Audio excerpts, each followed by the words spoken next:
Hey guys, welcome back to the channel. This is a story about what if Naruto reincarnation of Inuyasha council bashing. Before I start, please support for more amazing content and do consider subscribing to my channel and share this video with your friends. This is written by Black Flame of Destruction and link in description and support writer. Let's start the video. Chapter 1. True Heritage Awakens.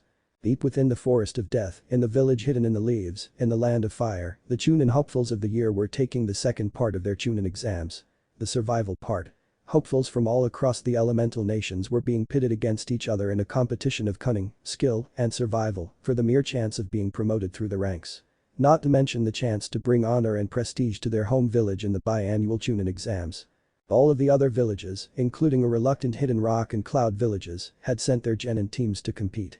Hell, even some smaller shinobi villages such as Grass, Star, Rain, Waterfall, and a new village by the name of Sound sent the best of their crop of genin to bring honor and the attention of prospective clients to their villages as well. Because the Leaf is playing host to the exams this time, they too have many genin teams eagerly trying to prove their merit and hopefully get a promotion to the rank of Chunin, including the 3 rookie teams with under a year of experience under their belts. One of those teams is Team 7. Consisting first of Sakura Haruno, who was named Kunoichi of the Year at the academy. She is known for her brains and for being a rabid fangirl for her teammate, the last loyal Uchiha. However, she is also known for beating down her other teammate, asking the Uchiha for dates, and planning a long-term rape plan on said teen, along with several other girls she went to the ninja academy with. Sakura has bright pink hair, large green eyes, and fair skin. She stands at 4 feet 9 inches 150 centimeters tall. She wears a red kipao dress with white circular designs with short sleeves, with a zipper, tight dark green shorts, standard ninja sandals, and her forehead protector is worn to keep her hair out of her face. Secondly is Sasuke Uchiha, who was the titled Rookie of the Year in this year's graduating class. He is also one of the 2 survivors of the Grizzly Uchiha massacre, though the other survivor, his brother, was responsible for said massacre. He is best known for being the village's only super emo, since all other Uchiha had either died or left the village. Sasuke is a fair-skinned boy with black chin-length hair with a blue tint to it. He ordinarily has onyx eyes, however he can change them to red with 2 black coma-like marks in each eye. This is his bloodline, the Sharingan. He stands at 5 feet 153 centimeters tall. He wears a navy blue short-sleeved shirt with a high collar, which has the Uchiha fan crest on the back, along with white arm warmers and white shorts and standard shinobi sandals. Third and lastly, there's young Naruto Uzumaki, the well-known dead last of the academy, and Jinchuriki of the famed Kyuubi no Yoko 9-tailed demon fox. He is considered to be a loud-mouthed moron who would sell the shirt off his back for the next bowl of ramen he saw. He regularly falls face first into traps and could practically trip over danger and not say hello or apologize for the incident. If it weren't for luck and an unbreakable spirit, the boy probably would have snapped and killed everyone around him with his unchecked power, or killed himself off years ago and left the world to the claws of the Kyuubi once it reformed. However, what no one knows is that this loud, obnoxious, and moronic attitude is simply a mask to hide the 13-year-old's true feelings and intelligence. As Naruto has been hated by the village since the day of his birth and over the years has had several attempts on his life made by both civilian and ninja alike, he has developed a deep loathing for most of the village, except for the few he considers to be precious to him. Naruto has spiky golden blonde hair, blue eyes, and 3 whisker-like marks on each cheek. He stands at 4 feet 8 inches, 147.5 centimeters tall, the shortest of his class, which is a sore spot for him. He wears an orange tracksuit with blue on the upper shoulders and the waist, with a white swirl with a tassel on the left side, and a red Uzumaki swirl crest on the back, and a large white collar, orange pants with a kunai and shuriken holster tied around his right leg because he's right-handed, blue ninja sandals, and a blue forehead protector, which he received from his academy instructor for graduating, around his forehead. All of this has led up to the fact that today was just not Naruto's day, that his life sucks, and that everything about him was completely disastrous as he struggled against the stomach muscles of an overgrown snake summon. Seriously, that grass ninja chick couldn't have sent a cute little puppy to devour him. Why was it a snake that ate him? Why? Seriously, this was worse than his last C-rank mission in Wave, and that had a sword-wielding maniac with no eyebrows, a girl that said she was a boy, but everyone could tell she was a girl, and a midget terrorizing a country and sucking it dry of its money, worse than a prostitute on Friday. When he had come back home and told the others, they each took it the wrong way. He eventually found out what a fetish was, or they thought he was making things up. Thankfully Iruka-sensei had chosen that moment to come bursting in order to congratulate him on turning Zabuza good at the last second and killing that midget Gato. After that Hinata fainted because he had been sleeping in a field and totally rapeable without her any arby. He knows she likes him and thinks it's cute she stalks him. Ino had become hysterical because he had been in mortal danger from a girl with gender confusion. Oh, and because Sasuke was nearly killed too, and Kiba was depressed because Naruto had got a peek at a girl before him. Shikamaru, Shino, and Choji had only shook his hand and told him, better you than me, which he still didn't quite understand. Oh well, back to the matter at hand. Let me out, you overgrown gardener snake. I'm going to be the next Hokage, and when I am I'll kill you for this. Naruto yelled as he tried to keep the muscles from crushing him. If only he knew more jutsu, but someone didn't teach him any. Oh, when he got out a list of people were gonna pay, and they would wish that he only turned all their clothes pink and yellow again. Come on. It's really cramped in here and it smells like the back end of an ox. Naruto yelled, and as confirmation the large snake summon had heard him and been offended by his words, the muscles compressed on top him and pushed him to lay on his back on the floor of muscular flesh. The blonde could practically feel the air being crushed out of his lungs. His vision blurred, even if all he could see was muscles contracting and dripping with stomach acid, but his vision blurred all the same. He began to panic, flailing about and clawing at anything he could just to move, to get out, to be at the raiment stand with the owner and his daughter Am once again, and find that it had all been a terrible dream. He needed to get out. His vision faded to black, his eyes closed, and his body stopped its clawing and flailing as he laid still on the floor of flesh. This was the end of Naruto Uzumaki. Eaten by a giant snake. Oh well, it could have been worse, he could have been killed by Sakura or by the villagers beating him to death. Wait, he isn't dead. No, he isn't dead just yet because his ribs were being kicked as if by a horse. Naruto tried to open his eyes but found that he could only clench them shut in the intense pain that was upon him. Is this what has become of my heir? A worthless human. And an incompetent one at that. How far down has my bloodline fallen? A calm, cold, and sneering voice said from just to the left of him. It was so close that Naruto's eyes had to snap open to find out if this new person that could help him. Except, this new person was the one kicking him and insulting him. The person was clearly one of those nobles that Naruto would always have to deal with when the third Hokage wanted him to come to or stay in his office. The person before Naruto was a man dressed in the clothes of a war-fraught noble.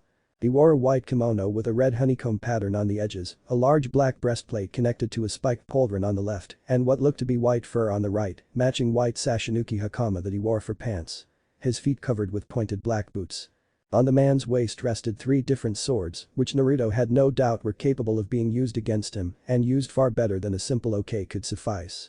The guy's face was that of a male, even if it was slightly effeminate, with the markings on his face in the form of 2 purple streaks on each cheek, reminding the blonde of the Inuzuka clan, and a matching purple crescent moon atop his forehead, all framed by silver hair that fell towards his waist. The thing that sent shivers of unease up Naruto's spine was the golden orbs that he stared into too deeply, as if the guy was looking directly into his soul and freezing it under a blizzard. Though the thing that really had Naruto on edge was the somehow familiar aura radiating of the guy. It was almost the same as his own, but he could practically feel the cold indifference in the man's aura, whereas his own was said to be warm and compassionate thanks to years of practicing with his mask. After what seemed like an eternity of just staring at one another, the man tightened his vice grip on Naruto's neck, and it was only then did he notice that the guy had actually stopped kicking and now had him by the throat before trying to get Naruto's attention again by tightening it. Naruto stopped staring at him long enough to realize that he was lifted off the ground. I can't believe that the gods would dare insult me like this. To turn my heir into a lowly human. What is your name, boy? Or rather the name these humans call you. The calm voice demanded with authority as he relaxed his grip so Naruto could speak. Naruto Uzumaki, the teen, answered as best he could with the man's hand around his throat. He spoke without any fear or stuttering as he began to glare at the man. The man raised an eyebrow at the cold glare the boy gave him and allowed himself a small smile before he glared right back at the kid. Perhaps he wasn't as worthless as he had first thought. I am Sesshomaru Inuyasha, Demon Lord of the Western Lands, and you, young Naruto Uzumaki, are my son. As such you will cease that foolish and detestable act of stupidity now. Sesshomaru commanded as threw Naruto from his hand. Naruto, thanks to years of ninja training, was able to recover halfway in midair and flip to land on his feet as he slid across the scene. Naruto's blue eyes lost their warmth and became as icy as the winter while he glared at the way Sesshomaru treated him. Listen here, Sesshomaru. I don't know what you're talking about, my parents died the night I was born, but no one treats me like that. Naruto yelled at Sesshomaru as the man merely returned to glaring at the boy. Did his stupidity know no bounds? You're a fool for wanting the attention of these humans and for living among them as such a fool. Sesshomaru said calmly, hoping the boy would suddenly grow a brain and catch on to what was happening. What the hell are you talking about living among humans? I am human. Naruto yelled in confusion as Sesshomaru actually let out a sigh of annoyance. Apparently not. You've allowed those pitiful humans of this continent to turn you into a moron that knows little to nothing without their help. You're weak, and as my son I shall not allow that. Sesshomaru snapped as Naruto almost flinched back at the cold sneer the man was speaking in. What do you mean? Naruto asked, his voice coming out as a whisper as he lowered his head. He had always been called an idiot, weak, and even pitiful in no small part due to his mask, but for some reason the words of this guy were getting to him, where he had not let the words of others get. Sesshomaru then raised his hand at Naruto from across the way, and Naruto stood on guard in case Sesshomaru had a long-distance attack. It was then that a bright white light encamped his vision as Sesshomaru spoke. It will take far too long to tell you. So, I'll just have to show you and then explain. Sesshomaru said as the light completely took over Naruto's being. In the light he saw it all. From beginning to end. His entire life up until the point of Sesshomaru's light attack. He watched his entire life in third-person view. He saw his birth from his mother, who was named Kurami and was a demoness, the Kyuubi in fact, and how originally he was named Hironori means benevolent ruler.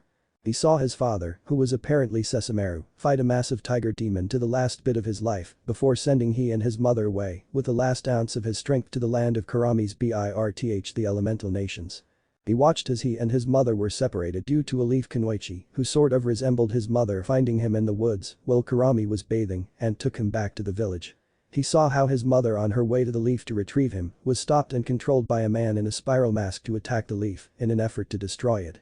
He saw how the fourth Hokage fought her till his dying breath along with a red-haired woman who turned out to be his wife. He watched as his mother was sealed inside of him and the fourth and his wife's last words were to him and were asking him for forgiveness for what they had to do while placing a genjutsu upon him to make him look like their child. He watched as the third Hokage fought with the civilian and elders' councils about not killing him while he himself was in a crib sleeping like nothing was going on. He watched as he was almost killed multiple times before he was even 2 years old. He saw the Anbu protect him like he was family. He even saw the old man jump into action a couple of times. He watched it all. He watched Itachi kill his family on the orders of Danzo, behind the third second's back, and how Itachi's final words in the village was for Naruto and Sasuke to grow up and be happy. He saw how Kakashi would hold him during his younger years and talk about his father Minato not Sesshomaru, since when he got older they wouldn't be able to in public. He watched how Asuma would take him out to eat when he was 4 and how many other ninja, who all apparently knew Naruto was the son of the fourth, would do similar things. He even saw how one of the blank-masked Anbu blocked his memories of those good times saying, demons don't get happy endings. And how all of the attention and love had to stop once he turned 6 years old. He saw it all, and he dropped to the floor crying as the light faded and returned him to his place in front Sesshomaru. I really was an idiot, Naruto said as he dried his tears with the back of his sleeve. Sesshomaru merely nodded, not offering any comfort at all. Yes, but that will stop today. No, right now. Sesshomaru said harshly as he fully turned to Naruto, instead of watching him from the corner of his eye. He had turned away to not watch the boy cry. He hated such weakness, but for now he'd allow it just this once. You were a fool for wanting their pitiful human attention through practical jokes, when you could have focused on gaining it through your power, intelligence, and noble actions. Sesshomaru berated Naruto as the boy didn't even defend himself. Now that he thought about it, Sesshomaru knew his father was right. Instead of pranking the hell out of people, he could have been training like he did in Wave Country since the very beginning. Who knows just how powerful and smart he could have been if he hadn't been screwed over by most of his teachers, all except Iruka and a few others, or by the ninja that wanted to show him some really advanced stuff. Hell, he mastered the shadow clone jutsu in one night, what else could he have accomplished if he had applied himself to his studies and such? In fact, if he'd applied the transformation jutsu correctly, he could have snuck into the library and learned some elemental jutsu, but it never really occurred to him for all his real intelligence, he'd truly allowed himself to become his mask. It's about time someone kicked some sense into the kid. Of course your way of going about things was always as blunt as a dull-blade dog can. A dark and gruff voice said from the side of both males as a red glow began to appear. It continued to grow and morph until it took the full height and form of the Kyuubi. Naruto gasped as he looked up at the giant demon form of what he now knows not just to be his prisoner, but also his mother, but then took a look around and realized that the entire time he had been talking, they had been inside his own mind. How could he have not noticed that before? Was he really that much of a complete moron? A small voice in the back of his head said yes, and he replied for it to shut the hell up. Sesshomaru merely glanced back at the Kyuubi as he turned to her somewhat. This was his former lover, sealed away within their son.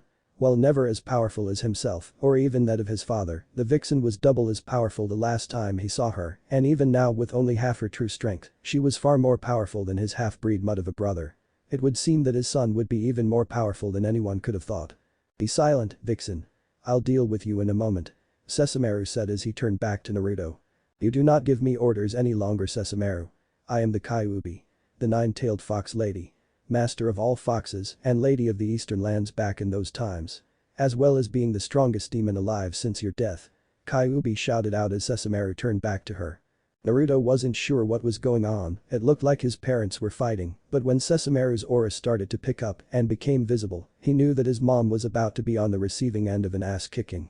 The white of Sesshomaru's eyes turned blood red as his eyes turned dark blue almost purple color as he glared at the fox vixen. The markings on his face became even more visible, and his nails turned to claws as he held up a hand to show them. "I said be silent, Kurami, or should I silence you by ripping out your tongue?" Sesshomaru said in a dark snarl as the nine tails made a sound. Naruto's eyes widened as he realized that the sound was a whimper, and not just any whimper. Having her sealed inside him had affected him his whole life, so he knew more about animals and the like, more than even the Inyazuka clan of his village. He easily recognized the whimper as one of complete submission under an alpha. He didn't exactly know why he knew, but he'd stake money on the theory that it was because he and his mother were tied at the soul. The fox didn't say another word as she slowly began to morph once again. Naruto was sure that she was going to recede back into the depths of her cage where she once was and leave he and his father to talk, then come back to have her own conversation with him later, but he was completely shocked when he saw she was transforming into her more human form. That was, if the breasts were any indication. Sesshomaru must have caught Naruto's evident confusion, not that it was that hard to miss, since he spoke up. "Your mother, as both a fox demoness and lady of the Matat, is able to change form at will. As it makes it easier for her to travel human lands if she looks like one of them. Also before she met me she was originally male, however because my power eclipsed hers, she changed into a woman in order to mate with me and continue our races as she recognized me as an alpha." Sesshomaru informed Naruto as the teen merely nodded, already long since figuring out that when it comes to the demon world, nothing is ever as it appears. "So mom was originally a man?" Naruto asked as Sesshomaru shook his head. "Kurami and all demons of her nature never had a definite gender. When we met, Kurami had stayed male for so long because she was the most powerful being around and as such would be male and dominate whatever females were in the area. Since I am male and more powerful than Kurami, she became female in order to submit to me and my dominance." Sesshomaru explained further as Naruto nodded again. "Well, are all the other tailed beasts like that?" The blonde asked as he remembered overhearing someone talk about a one-tailed demon in the Chunin exams while they were walking to the forest of death. "Yes, each of them is of that nature, except they are different than you. Those humans which contain the tailed demons aren't tied to their soul. Meaning that the demons can affect them far more or less than your mother does you. The first few may or may not be able to affect the gender of their hosts, but that is for you to find out," Sesshomaru said calmly as he pondered the thought. He was sure that each demon could change the gender of their host, all except for maybe the 8 tails, but he wanted the boy to have something to do after he returned. And what better thing to do than dominate several hosts that spontaneously became female. "What are you?" Naruto blurted out as Sesshomaru gazed at him. He realized that he was still letting a fraction of his power out and so he repressed it once more and turned back to normal. "I am a demon lord, the highest class of demon. We were also known as Daiukai or great demons. A Daiukai is a very powerful type of demon that is much stronger and smarter than the common demons. Most Daiukai have extremely long lifespans, some are even borderline immortal unless slain in battle. The most defining characteristic of Daiukai are our ability to remain calm in battle, even if the situation is dire or life-threatened." Sesshomaru explained as Naruto grew more curious, stepping closer to Sesshomaru as he spoke. "And Yakai?" Naruto asked as Sesshomaru sighed in annoyance once again, but this time more at the fact that this knowledge wasn't commonplace anymore, rather than Naruto not having it. "They are meager common demons. There is nothing really special about them since most have no intellect and they blindly follow their instincts. Some of them are smart, but compared to the likes of us, they are fleas to be flicked off our fur at any moment we so chose," Sesshomaru said as Naruto stood directly in front of him, gazing up at him with curiosity clear in his eyes. "Are there other races, or clans, or whatever?" Naruto asked as Sesshomaru nodded. "Yes. There are half-demons, like my younger brother, your uncle. There are also spirits, holy beings like monks and priestesses, normal humans, and many more subcategories, including shinobi, but we shall not dive into them, since most of them have long since died out," Sesshomaru said as he turned from Naruto and gave the boy a sideways glance. He felt very uncomfortable with the teen piercing him with the warmth of his curious cerulean blue eyes. It felt too much like Rin when she had been young and carefree. Naruto, however, was wondering why Sesshomaru had sneered out the word half-demon like it was a poison. Had his uncle been against him or something? Or perhaps his father was just against mixed bloods or something like that. Hey, you said that you had been the demon lord of the West. What did that mean? Naruto asked, trying to get away from the uncomfortable silence that hung over them. Back in the feudal era of my time, which was about 2000 years ago, there were very few ninja and many more demons than today. I took over the western lands of the continent I inhabited and so I was proclaimed as the demon lord of the West. The other areas, besides the south and central lands, were ruled by one being or another. The east was ruled by Kurami who had left the elemental countries back then, as the Fox lands, the north was ruled by a powerful holy monk named Saint Hakushin. The south was not ruled as a whole because of the various warlords and territories held there, so no one wanted the job of uniting them. It was ruled eventually, however, by my brother, his priestess wife, and their group of friends. The central lands were a place of neutrality. We demon lords would wage war there or in the southern lands if we ever fought, but those were few and far between in those times. Sesshomaru said as Naruto nodded, fully understanding all of what Sesshomaru was talking about. Nowadays, those lands have fallen into the hands of humans, who made them what they are today. However, as this is a different continent, you shall become the ruler of all the lands west of the sea, including the land this very village is built upon. Sesshomaru said, his voice of indifferent reminiscences as Naruto watched him. It was then Naruto had a thought. If he remembered correctly, then a child born of two demons would in fact be a demon themselves. Then that made Naruto a demon, even if he wasn't his mother. Naruto lowered his head as his expression became that of depression. They were right about him, they were right all along. What's with that pathetic expression? Sesshomaru inquired as he glanced at Naruto from the corner of his eye. The villagers were right about me all along, I am just a demon after all, Naruto said sadly as Sesshomaru scoffed at him. Naruto's head jerked up as he looked directly at Sesshomaru's raised brow. Don't you ever compare us to those filthy pests. We are far above them and stand almost to the height of the heavens in comparison to those filthy humans as well. Don't ever be a fool in my presence again by feeling such sadness over the fact that you are a demon. Just because you're a full demon lord now doesn't mean you're comparable to that trash they know to be demons or that which they think you are. Be proud, stand proud, and embrace that which you are. You are the son of the great Dong General Sesshomaru and the nine-tailed fox lady Kurami. Sesshomaru said as Naruto stood there, shocked that a man like Sesshomaru would give him a pep talk, even if he covered it well with his talk of pride and nobility. Thanks, father. Naruto said as Sesshomaru scoffed lightly at him once more. I was only speaking the truth. You are my son, and I am your father. I will not have my only child walking about feeling depression over that which he should be proud of. Those humans and half-demon mutts should feel thankful and blessed to even have the chance to kiss at our pure demon-blooded feet. Sesshomaru said with a ghost of a smile on his face. Naruto gazed up at Sesshomaru with more respect and admiration than he did most people. Here was a man, his father, that would be proud of anything that he was and would work hard to improve himself if he wasn't.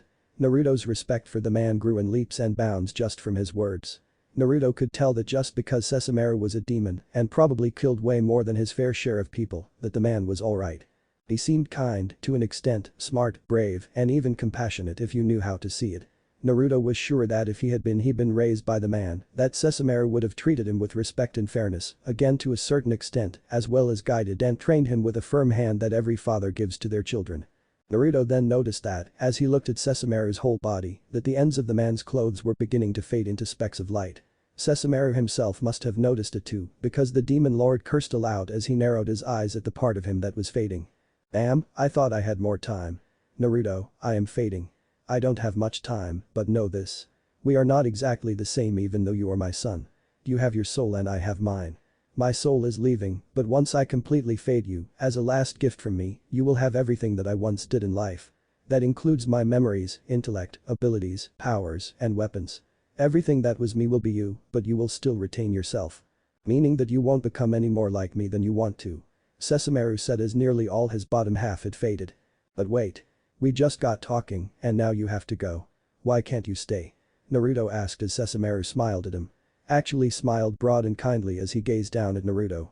Naruto guessed it was merely because he'd be going that he actually allowed himself to smile so openly. You don't need me, my son. Soon you will have everything that was mine. The illusion placed upon you by that human Namikaze will shatter upon your awakening, and you shall finally look how you were always meant to. You'll find companions, servants, and maybe even a few good females to mate with. Sesshomaru said as Naruto blushed slightly at his last words.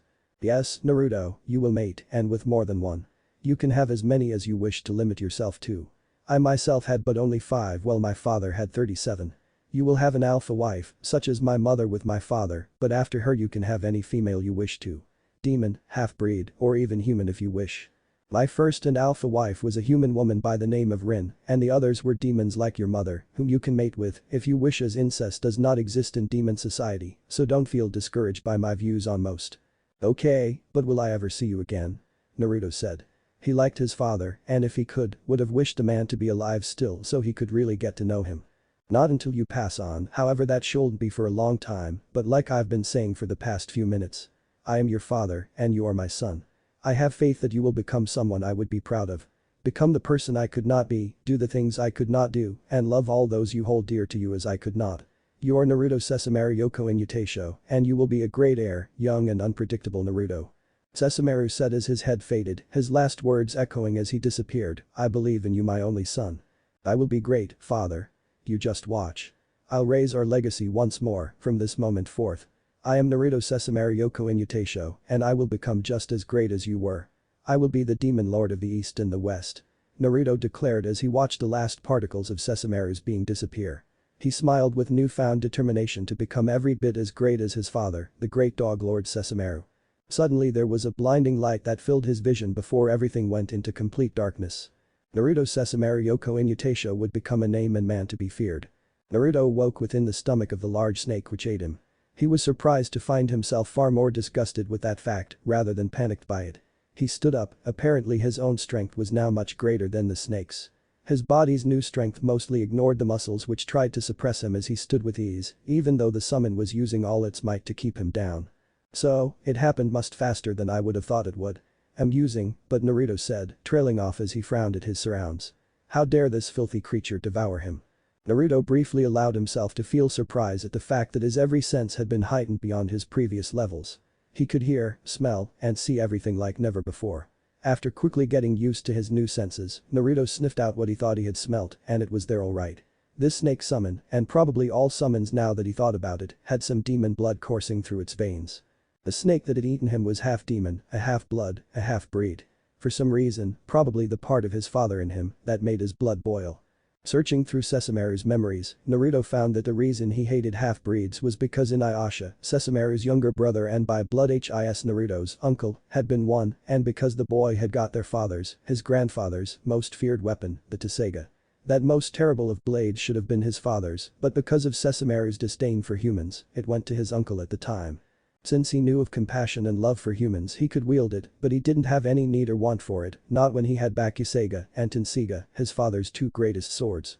Oh well, he would still detest most half-demons even in his life, so Naruto decided to start his dislike with the snake that dared to make a meal of him. You dare consume me, you half-breed trash. I'll show you what happens to those that don't know their place on the food chain. Naruto said as he raised his hand, cracking the knuckles by simply flexing his fingers like his father and his uncle had done in the past. After hearing what Naruto had said and sensing the sudden build of demonic energy, the snake started to thrash around the clearing it was in. It hissed dangerously, as if to stop Naruto from destroying it. Suddenly a slash of purplish red energy escaped the snake's stomach and it stopped all movement. It wasn't too long after that 3 more slashes came from its middle area and it fell still as if dead before it disappeared in a large plume of smoke. Naruto stepped out of the smoke flexing his fingers once more. As he watched the smoke fade into nothingness. I allowed you to keep your life, trash. Be sure that the next time we meet that you know your place when confronted with the Lord of the West, Naruto Sesshomaru Yoko Inuyasha.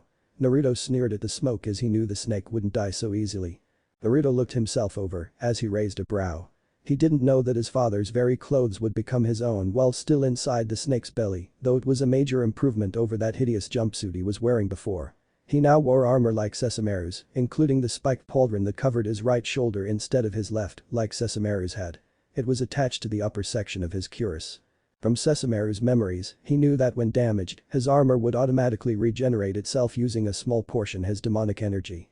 His brow rose even further as he realized that both his armor and his long flowing sash had a more land of water influence, as opposed to the customary land of fire armor and sash that was normally worn by nobles from his country. Oh well, he could fix it with a snap of his fingers and done. His kimono top, which was mostly white, but instead of a red chrysanthemum flower crest at the collar and sleeves, has held a dark orange color instead, showing that he is of royal birth. He wore the same type of pants that Sessamaru did. The Sashinuki Hakama, a type of traditional flowing pants, which like his father's were gathered at the ankles producing a ballooning effect. His footwear consisted of flat pointed ankle-high boots instead of his blue shinobi sandals. The right side of his collar featured the crest of the Azai clan, the human name for the Great Dog Demon clan. If Naruto remembered correctly from his father's memories, the back of the collar featured the crest of the Asakura clan, the human name for the Great Fox Demon clan. Naruto looked over his left shoulder only to see two long, thick, and yet soft furs that he could feel coming from his shoulder, but wasn't exactly sure where they started from on him. They were red with silver streaks in them, unlike Sessamaru's purely silver one, which meant that it was a natural color thing and not just another weapon. Naruto turned his attention to his left hip as he looked down at the three swords hanging from it. Seiga was there, and so was his father's Bakuseiga, as well as the weaker than Bakuseiga, but as strong as Tenseiga, Takujin. Naruto breathed a sigh of relief when he looked at Tenseiga. He wasn't sure why, since the sword couldn't be used to kill, but he was glad to have it all the same. It reminded him of his father, a sort of family heirloom passed from generation to generation. Deciding to find some water to wash off the strong scent of snake guts and to see his face in, Naruto sniffed at the air in order to find a stream or any other body of water nearby. He was able to pick out the scent of running water and fish not too far from where he stood, so he turned to his side and began walking toward it as the smell got stronger and stronger with each step. As he moved toward where the water was, after having walked for a full minute, 3 small patches of ground rippled like liquid as it gave way to a genin team from the Hidden Rock village. Naruto didn't even bother with them as he continued to move toward the water. He needed something to see his face in to see if he inherited that blue moon in the middle of his forehead from his father and grandmother. We should capture this guy and make him lead us back to his team in case he doesn't have the scroll. One of the 2 males on the team whispered as they looked in the direction Naruto walked off in. Naruto could easily sense and smell them, but he wouldn't bother himself with killing them off if they didn't attack him. He could, however, hear every whispered word they spoke. Why not? If he doesn't have his team's scroll and refuses to cooperate, then well, we can always leave a fresh corpse behind for those hungry woodland creatures. The only female of the team said with a giggle. Naruto could easily pick up that she was obviously in control of the team as they leapt into the trees above his path to the water source. I can't wait to kill a leaf brat. The last member of the team mumbled as they all picked up speed while suppressing their chakra, as if Naruto still couldn't sense them. After walking some more, Naruto found the body of water he had smelt. It was a stream that ran naturally through the forest, and he was sure that it reached the center of the forest as well. He bent down to the water's edge and washed himself and his clothes off using the water in the stream and his own demonic power, drying them in the same way. After washing and re-clothing himself, Naruto sat at the water's edge to look at his changes, and he wasn't disappointed as he saw that he indeed inherited the crescent moon on his forehead, except his was pointing to the right like his grandmother's. Naruto looked a little like he did before meeting his father. Same tan peach skin tone, but now his facial structure was that of Sessamaru's, with subtle hints of Kurami in the nose and eye shape. His blue eyes changed to the red of his mother's, but with flecks of his father's gold here and there, and he still retained his 3 whisker marks as well, but they seemed to be a bit broader and faintly purple now. His hair was now a deep shade of red with streaks of silver at certain points, like the sides and the top, and was now as long, smooth, and silky as Sessamaru's had been. Just as Naruto let out a sigh of relief at seeing his true appearance, he had to tilt his head to the right slightly to avoid a kunai that went whizzing past his face and into the stream with a loud splash. Naruto sighed again, but this time in annoyance as he stood to his new full height of 5 feet 8 inches, 176 centimeters tall, now a full foot taller than he used to be. I've no time to deal with trash like you 3, so let's make this quick. Why don't you fools reveal yourselves? I've known you were following me from the very beginning. Naruto said as his attackers showed themselves. They had no problem rising up from the ground in battle stances a few feet away from him, all 3 smirking with confidence at their easy kill. Not knowing that by the end of the day Rock Village will be down 1 less genin team because of 1 demon's awakening. Chapter 2. Saving a Crazy Proctor. Reunion of Team 7. Last time. Just as Naruto let out a sigh of relief at seeing his true appearance, he had to tilt his head to the right slightly to avoid a kunai that went whizzing past his face and into the stream with a loud splash. Naruto sighed again, but this time in annoyance as he stood to his new full height of 5 feet 8 inches, 176 centimeters tall, now a full foot taller than he used to be. I've no time to deal with trash like you 3, so let's make this quick. Why don't you fools reveal yourselves? I've known you were following me from the very beginning. Naruto said as his attackers showed themselves. They had no problem rising up from the ground in battle stances a few feet away from him, all three smirking with confidence at their easy kill. Not knowing that by the end of the day Rock Village will be down one less genin team because of one demon's awakening. Now. The three rock genin continued to smirk at him for a few minuets before the Kunoichi decided to speak. Listen up, buddy. You're clearly at a disadvantage here since it's 3 against 1, so why don't you just hand over your scroll? But if you don't have it, then you can show us where your team is and we can take it from them. No harm, no foul. Everyone walks away alive.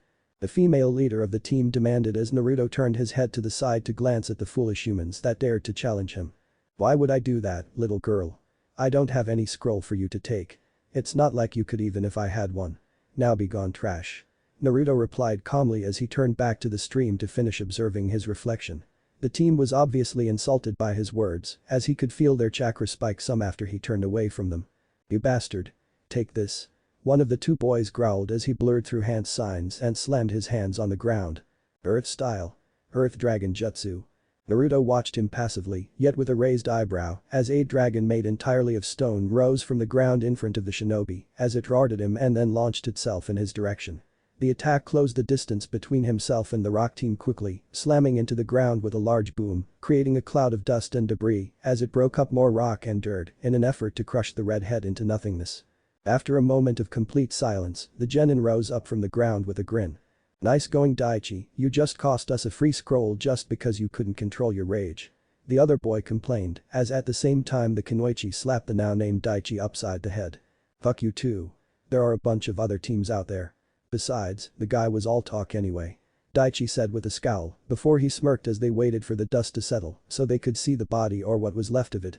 When the dust did settle, all that was left was the deep gouge that let water from the stream to pool in it. However, Naruto stood a few feet to the right looking completely unharmed. What the hell? There's no way you were able to dodge my attack. It was less than an inch from your face when it hit. Daichi exclaimed while shifting his gaze to his two teammates who just nodded in agreement while pulling out kunai and shuriken just in case they needed them. Amusing. But not surprising that a ninja from the hidden rock village would use an earth jutsu. So predictable. Naruto said coolly as he gazed at the three ninja, I'm feeling slightly compassionate today, so I'll allow you and your team to leave with your lives. Go now, before I remove you from this world. Naruto replied while dismissing the entire rock team as he turned from them. What the how dare you? Let's kill this leaf brat together, Ryusuke Kasumi. Daichi shouted in rage. He was definitely seeing red at being ignored by the weirdly dressed ninja. Daichi's teammates nodded their heads as they all flew through hand signs at the same time. Earth style. Earth Dragon Jutsu. Daichi yelled as another dragon erupted in front of him with its mouth open wide in a snarl. Earth style. Mud Bullets Jutsu. Ryusuke said calmly as his cheeks puffed up and he spat out multiple balls of chakra-enhanced mud at him, which kept pace with the Earth Dragon on their path to Naruto. Water style. Water Dragon Jutsu. Kasumi, the female leader, yelled as she slammed her hands on the bank of the stream and a huge dragon made of water rose up behind Naruto, threatening to swallow him whole as he raised a brow at it. Just try to dodge all of our strongest attacks at the same time, big man. Daichi challenged as all three jutsu finally converged and collided where Naruto was standing, with such force that the area itself shook as the three jutsu exploded on contact with one another. When the dust finally settled from the combination attack, the rock team stopped to admire their teamwork at dispatching a leaf genin. Damn, that felt good. Ryusuke said as he exchanged a high five with Kasumi. It's a shame though, he was pretty cute, but I bet that leaf bastard regrets messing with us now that he's dead. Haha, there isn't even a body to help feed the poor animals. Nami said with a cackle and lopsided grin as Daichi simply nodded in agreement. Who said I was dead? You disappoint me, because if that is the best you have to offer, then humans are only a little less pathetic than in my father's era. Though some of them were far more powerful than that display. Naruto's voice came from right behind the three genin. They tried to turn and react, but before they could Ryusuke was sliced in half by a flash of light and Naruto was no longer there. The redhead just watched him passively as his whip of light sliced the boy in half at the middle. He didn't want to kill him with his hands because getting men's blood on his claws always made him feel disgusted. The last two genin snapped toward him as their faces contorted in different emotions, Daichi's in rage and Kasumi's in fear. He flicked his wrist only once and the whip moved in a wide arc as it sliced Daichi's head from his shoulders with ease. Slowly, as if time were moving in slow motion, the two bodies fell and slumped to the ground with the heads of the horror-stricken faces lying nearby the surviving girl, Kasumi. The girl's face went white with fear and horror very quickly. Naruto decided that he would give the bragging girl a fate far worse than death. He slowly advanced on the young woman as the kunoichi tried to turn and run but tripped over an overgrown root directly behind her. Fear overloaded her every instinct and sense as all she could think about was the demon of a boy, no, this demon of a man, slowly making his way to kill her in the most painful manner possible for trying his patience. Please. Please, dear Kami, don't kill me. I'm only 16 years old. I don't even have a family. I lost my father at the end of the Third War and my mother when I was only 8. I've never even had a boyfriend. My 2 teammates were all I had. Please don't kill me. I'll do anything, just spare me. Kasumi shouted as Naruto stopped directly in front of her. Anything? Naruto asked with a raised brow as he suppressed his smirk. It was going exactly how he wanted. Yes, anything. I'm yours to command, my lord. Please use me as you see fit, as a servant or a sexual object to relieve your lust, anything. Just please spare my pitiful life. Kasumi groveled as tears ran down her face. She had nothing but her life to cling to, and if she could have that for just one more day, then she'd gladly follow this demonic man to the ends of the earth. Then you will serve me until the end of your days. Do you understand? Naruto said calmly as his eyes bore into Kasumi's when the kunoichi looked up at him. Yes, my lord. I am nothing but a vessel for you to command as you wish. Do with this body as you will. Kasumi said as she bowed lowly, her nose in the dirt as Naruto watched her with a raised brow. She reminded him of someone from his father's memories. Oh yeah, Jakin. What had ever happened to his father's favorite servant and imp? Oh yeah, he had died in battle. Oh well, no use dwelling over a dead servant. Good, you will serve me until your dying breath, however I cannot have a purely human servant. Kasumi looked up in confusion, and her confusion and fear only grew even more once she saw that Naruto already had one of his swords out and was in mid-swing with it. The sword slashed her in two, but it felt like her soul had been cut and then re-sewn with new thread as she fell backward into the ground. There was no physical wound to be had, but the girl's mind and soul were forever changed as she got off the ground with the worst headache she ever had.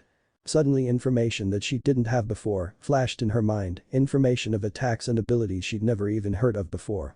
She got back to her feet as all of this happened in the span of a few seconds. She now knew everything and more of what she was and who she served. What did you do to me?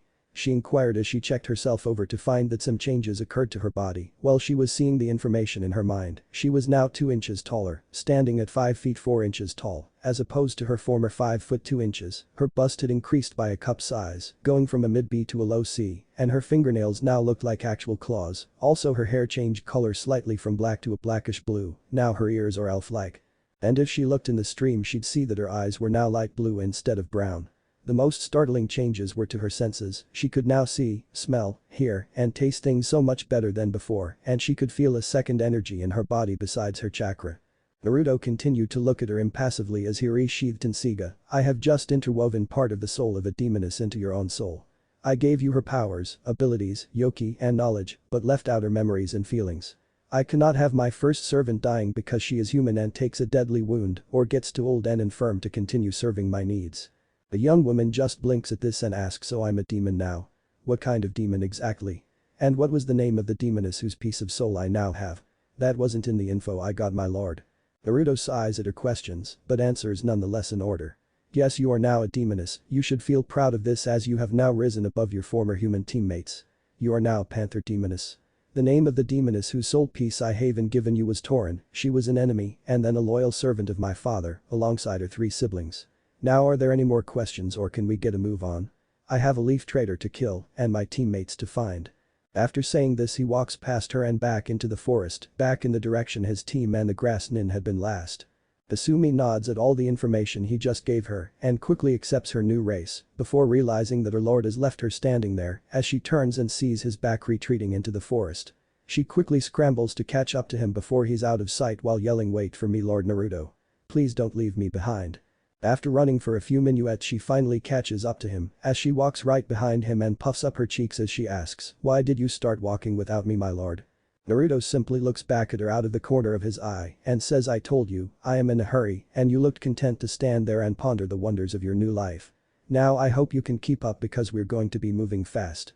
After saying this, the teen jumps up into the air and begins to fly on his own power, much like his father used to do. Kasumi quickly jumps up into the trees and starts to hop from branch to branch and finds that with her new demon physiology that she can easily keep pace with her lord and master. So the two lapse into silence as they head towards the last known location of her lord's human teammates. While they traveled, Kasumi just couldn't get over how kind and benevolent Lord Naruto could be. Case in point. He talked quite a bit for one thing, as he had been telling her about being the son of two demons and having his true appearance and blood sealed away until nearly being killed by the stomach of a snake summons. But Lord Naruto had stayed the same when it came to fury, as proven by the way he perfectly killed the 4 teams of ninja that had stood in their way of reaching wherever they were going. She knew, now more than ever, that Lord Naruto may be kind, more openly now that she was a demoness and his servant, but he was still a man to fear and respect. They had arrived in a part of the forest that Kasumi couldn't recall from her more recent memories. Stopping on a branch high up in the canopy and looking down on an area where it seems a great battle took place, if the 2 strong residual chakra signatures she could feel down below were any indication. One of the signatures was at least 5 times stronger than the other, even though it seems they are at most a day old. She looked to her side to see Lord Naruto scowling as the man clicked his tongue in disgust. It seems my escape from the snake summon and dealing with your former teammates took more time than I had assumed. My teammates were here, however they have long since left, as has the snake summoner who attacked us. Though finding my teammates will be easy as I can still smell the girl's scent. However, finding the traitor will be a bit more difficult. However, after stating this, they both suddenly felt 2 spikes of chakra about 5 kilometers to the east of their present location, and one of the signatures is easily recognizable as the grass Kunoichi. Kasumi gulps at the feeling of the powerful chakra signature and looks to her lord and says, "Lord Naruto, are we going to go towards that powerful chakra signature? If so, may I say that though slightly weaker, it's still at least 4 times as strong as the new signature it's up against and feels as though it's lightly tinted with yoki. Whoever is fighting that person is in trouble." However, instead of answering her, Naruto racks his brain to figure out why the second signature feels so familiar to him when it suddenly hits him. It's the crazy proctor of the second exam and one of his only friends in the village, Anko. Suddenly he hears a feminine voice in his head say, "If you go now, at your top speed, you should reach her in time to save her Sachi-kun." At first he's surprised by it, but quickly gets over it and asks mother, "Is that you?" The vixen giggles slightly at this and replies, "Of course it's me, silly. You don't have any other sexy demon is sealed inside you. Before you ask how I can speak to you, I'll explain it later, for now get a move on and save your friend." The red-haired teen nods his head and replies, "Yes, mother." He then does something else he got from his father's memories, his body is enveloped in white light and suddenly he becomes a ball of floating light before rocketing off to the east of the forest, leaving behind Kasumi. The now blue-haired Kunoichi demoness blinks at the suddenness of her lord's actions before finally realizing he's left her behind, and so she decides to try and follow after him while yelling at nothing in particular, "Please wait for me, Lord Naruto," and heads east. Meanwhile, in another part of the forest, a certain Kunoichi's day has gone from bad to worse. It all started off when she was called in by some chunin to investigate 3 corpses that were found. Now seeing corpses was nothing new to the woman, as an experienced Jonin level Kunoichi with many missions under her belt, as well as being the deputy head of the least T&I department, she sees them all the time. However, what was different about these 3 corpses were that all their faces were melted off, and when going over the list of chunin hopefuls for the year, it was found that the 3 corpses belonged to a team from Grass Village. When hearing this, the woman came to the conclusion that a traitor of the highest class had infiltrated the exams and sent the chunin off to inform the 3rd Hokage that his former student, Orochimaru of the Sannin, was in the leaf while she took off to go deal with him. Now why would she go off to try and face an S-rank missing ninja all by herself, you might ask?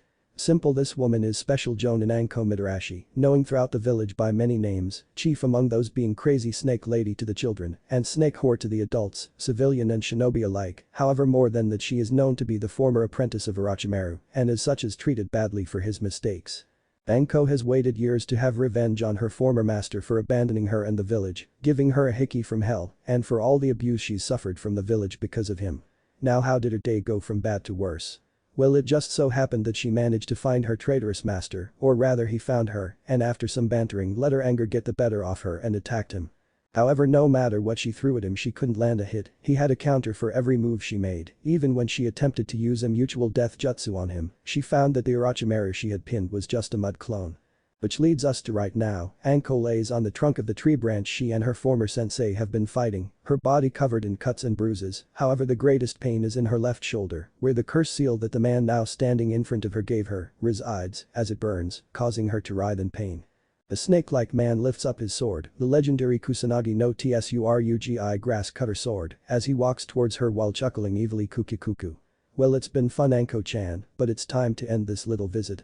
It's so sad that you never accepted my gift to you. If you had, you wouldn't be in the pain you're in right now.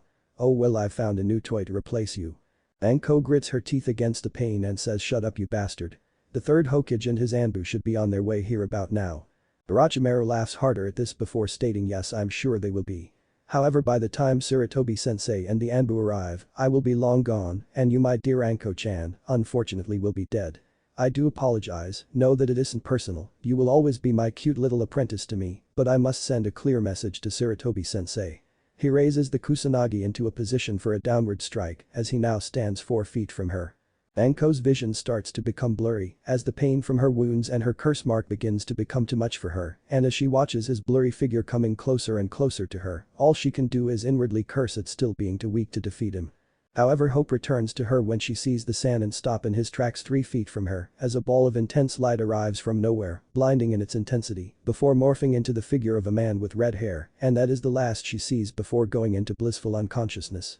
Orochimaru, however, is not as lucky as he gets a full view of the man standing 2 feet in front of him, almost protectively over the woman's prone figure. The man is only slightly shorter than himself, wearing the clothing and armor of a noble, with long red hair with silver streaks in parts, at his right hip sits 3 swords. However, the most noticeable thing about the man, and what is the Sannin on edge, is the power he exudes, as it's enough that the snake-like man has a bead of sweat rolling down his face. Incredible. I don't know who this man is, but the power rolling off of him is both frightening and intoxicating. Judging by the look in his eyes, it's only the surface of what he has, and yet is greater than my own power by at least half, and that's if I was at full strength. I cannot fight him as things are now, so I'll need to retreat. Naruto, however, just looks back at Anko, listening for her heartbeat, and after a moment manages to hear it as he sighs in relief that he made it in time. He looks back at the snake-like man in front of him and sneers at him, "Your path of destruction in this forest stops here, Orochimaru of the Sannin. I will not allow you to take another step towards this woman. If you wish to kill her, then you will have to come through me, and frankly I don't believe you have the power to do that." He then draws out Tokijin from his sash and holds it out in front of himself, ready to clash blades with the deranged ninja. However, Orochimaru unexpectedly swallows his sword and bows to the red-haired demon lord before saying, "You win.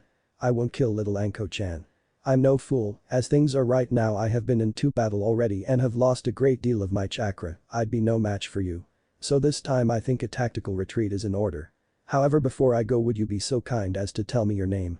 I see it as only fair since you already know mine." Naruto stares at him impassively, but makes no move to put away his own blade, as he knows you can never trust a snake. However, he subtly nods his head and says, "You may call me Lord Sessamaru. Know this, Sannin, the village hidden in the leaves is my territory, and soon the whole of the land of fire shall be the same, and I do not take kindly to trash entering my territory. The next time we meet shall be the last, because the next time I will kill you, weakened or not." Orochimaru chuckles at this as he sinks into the tree as if it's water, and before he's fully submerged replies, "I will remember your name and your face, Lord Sessamaru. The next time I see you things will be different, perhaps I'll even gift you with my curse mark. But make no mistake, if you cross me it will be you who will die. Have fun with my broken toy. Kuku." And with those last words the snake Sannin's presence completely vanishes. Naruto breathes a sigh of relief as he puts Tokijin back in its place in his sash before he turns to the unconscious Anko, and just as he is about to check over her wounds, that is when Kasumi finally arrives, landing behind him with a soft thud. He notes that the girl is breathing a little hard and makes a note to get her back into the same shape as Torin was originally back in his father's day. Kasumi takes a few deep breaths before whining, "Lord Naruto. You never told me that you could become an orb of light. Why did you leave me behind like that? I had to run full out all the way here just to catch up to you. I may be a demoness now, but I still only have the speed and stamina of a mid-chunin." The redhead sighs and shakes his head, "If you're winded from such a short run, then that means you need more training. Now be quiet while I check Anko-san's injuries." As he begins to look over the woman and notes that the cuts aren't very deep and none of them came from Kusanagi, which is good seeing as that blade is poisoned, and he sees that the bruises aren't real bad, nothing that won't heal within a few days. However, when he checks the left side of her neck where the 3 coma-like markings of the curse seal resides, he rears back slightly in shock. This gains his servant's attention as she comes over and asks, "What's wrong, my lord? Did that mark hurt you in some way?" Naruto shakes his head before replying, "No. It merely shocked me momentarily because I can feel a slight demonic presence in it. Also, if the memories I received from my father are correct, then that mark is similar to the mate marks used by some demon clans in the past." As he once again examines it using his yoki and finds that he's right, it is a crude version of a mate mark meant to enslave the wielder to the will of the one who applied it. Kasumi blinks at this, why would a human being have a demon mate mark? Who could have given something like that to this woman? And what do you plan to do about it, my lord? The red-haired demon lord simply sighs before replying, it was given to her by the man who just left before you arrived, many years ago. It is called a curse seal and has a piece of the snake Sanin soul inside of it. Surely you felt it, Kasumi, the slightly demonic edge to the man's chakra back where he fought my teammates, as well as the residue here. He has turned himself into a half-demon, most likely in an effort to extend his life and gain immortality. The only way to free someone from a mate mark is to override and replace it with the mark of a stronger demon. Meaning I will have to bite her where the mark is while channeling my yoki to my teeth and give her my mate mark. The blue-haired Kunoichi's eyes widen at this as the part of her soul that is torn tells her that that action would make the woman one of her lord's mates, and she decides to voice this. My lord, are you sure about this? If you do what you're saying, then that woman will become one of your mates. What is she to you that you would so willingly mark her in such a way just to save her from the grasp of a half-demon? Naruto turns his head toward the former human slightly and gives her a sharp glare before he replies, it is not your place to question my decisions, Kasumi, you are but a servant. As for what she is to me, she is one of the few precious people I have in this rotting cesspool of a village. She has been my friend since I was 9 years old, always looking out for me and even treating me to dango when she had the time and money. She is the only other person in the leaf that knows what it's like to be an outcast. As such, I will do what I must to save her from a continued life of misery, even if that means marking her as one of my mates. After seeing that the girl is properly chastised, he turns back to Anko as he picks her up in his arms slightly while bending down a little to get to the mark. Naruto then proceeds to channel a good portion of his yoki into his teeth before biting down on the curse mark and pumping it into the woman's body. As he continues to do this, he can feel the piece of Orochimaru's soul and yoki already inside the mark try to fight back, however his demonic energy proves too strong and they are destroyed. All of this only takes 3 minuets before he releases the woman's neck from his teeth and looks at his handiwork as the seal keeping the curse mark's influence at bay evaporates and the 3 commas of the mark shift and transform into the shape of a 4-tailed fox-dog hybrid with its mouth open in a roar. Naruto smiles softly as Anko shifts in his arms and snuggles up to his chest with a happy look on her face. He picks her up bridal style and turns to Kasumi, come, we need to place Anko somewhere safe and to go and find the fools I call teammates. And all the girl can do is nod her head as they leap up higher in the tree they're in. When they reach nearly the very top, they finally stop on a large enough branch.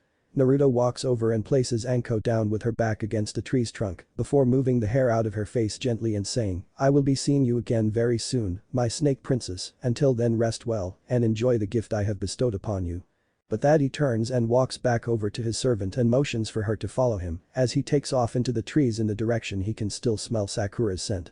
As they travel, the blue-haired girl can't help but to inquire of something that has been bothering her for a while now, so she voices it to her lord.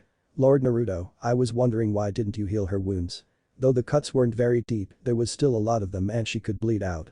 Naruto merely hums at this and responds in a calm voice, there is no need to worry about her wounds.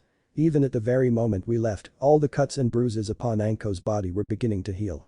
When I introduced my yoki into her body to destroy Orochimaru's mark, it had the effect of transforming her physiology slightly. Kasumi looks at him confused and he can sense this, so he continues, what that means is that over the next couple of days her body will be going through some changes. She may grow taller, her strength, speed, stamina, endurance, healing rate and chakra levels will raise and she will gain a second and separate pool of yoki. Her musculature will likely become more defined, her bust size might increase slightly, and she may gain some demonic features such as claws. All of this is part of her transformation from being a human to being a half-demoness. Anyone with even the tiniest bit of my yoki in them cannot remain fully human as it is very potent. Do you understand now? Kasumi nods her head to show that she now understands, and after this they fall into silence again.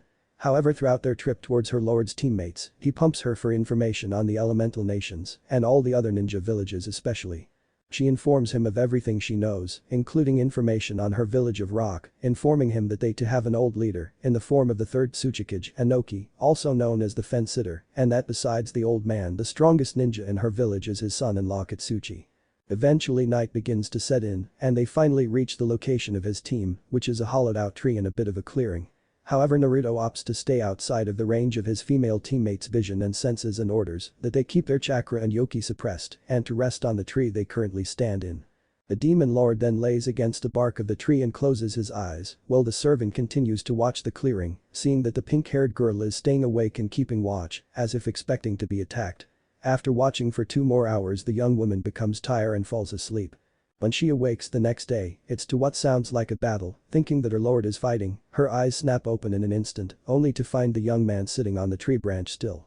She notes that he is looking towards the clearing where his team is and turns to it to find that 3 other teams are now in the clearing, 2 from the leaf and 1 from the sound. She blinks and rubs the sleep from her eyes while yawning before looking over the scene again and finding her master's male teammate currently has one of the males of the sound team in position to break his arms and says, "My lord, what's going on? When did the fighting begin?" Naruto looks sideways at her and chuckles before responding, "It started about half an hour ago. The sound genin attacked Sakura, that's my female teammate, in an effort to kill Sasuke, my male teammate, on the orders of Orochimaru apparently. However, just as they were getting ready to kill Sakura, another leaf genin named Rock Lee appeared and started to fight them. He did well too, until the bandage sound boy used a sound-based attack to destroy his equilibrium and he proceeded to get his ass handed to him as well. Then the blonde, pineapple head and fatty arrived and tried to fight but made things worse, and then Sasuke woke up. He had demonic energy swirling around him and those black marks appeared all over his body before he started to dominate the sound genin and that's where we are now. But that said, Naruto, now that he was new and improved, had to say that he was deeply disappointed with both himself and the 11 ninja that were in or near the clearing in which battle was being fought. First there was Sakura. He was a little disappointed that she had been smarter than him, but he was proud, just a little so, to say that his practical ninja skills were far better than hers back when he had claimed to be a ninja yesterday.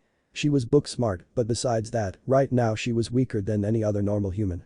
She didn't have any bloodline or clan techniques, but that didn't stop other kunoichi who were in her place from being stronger than she was. She had put no effort into getting any stronger than she wanted to be.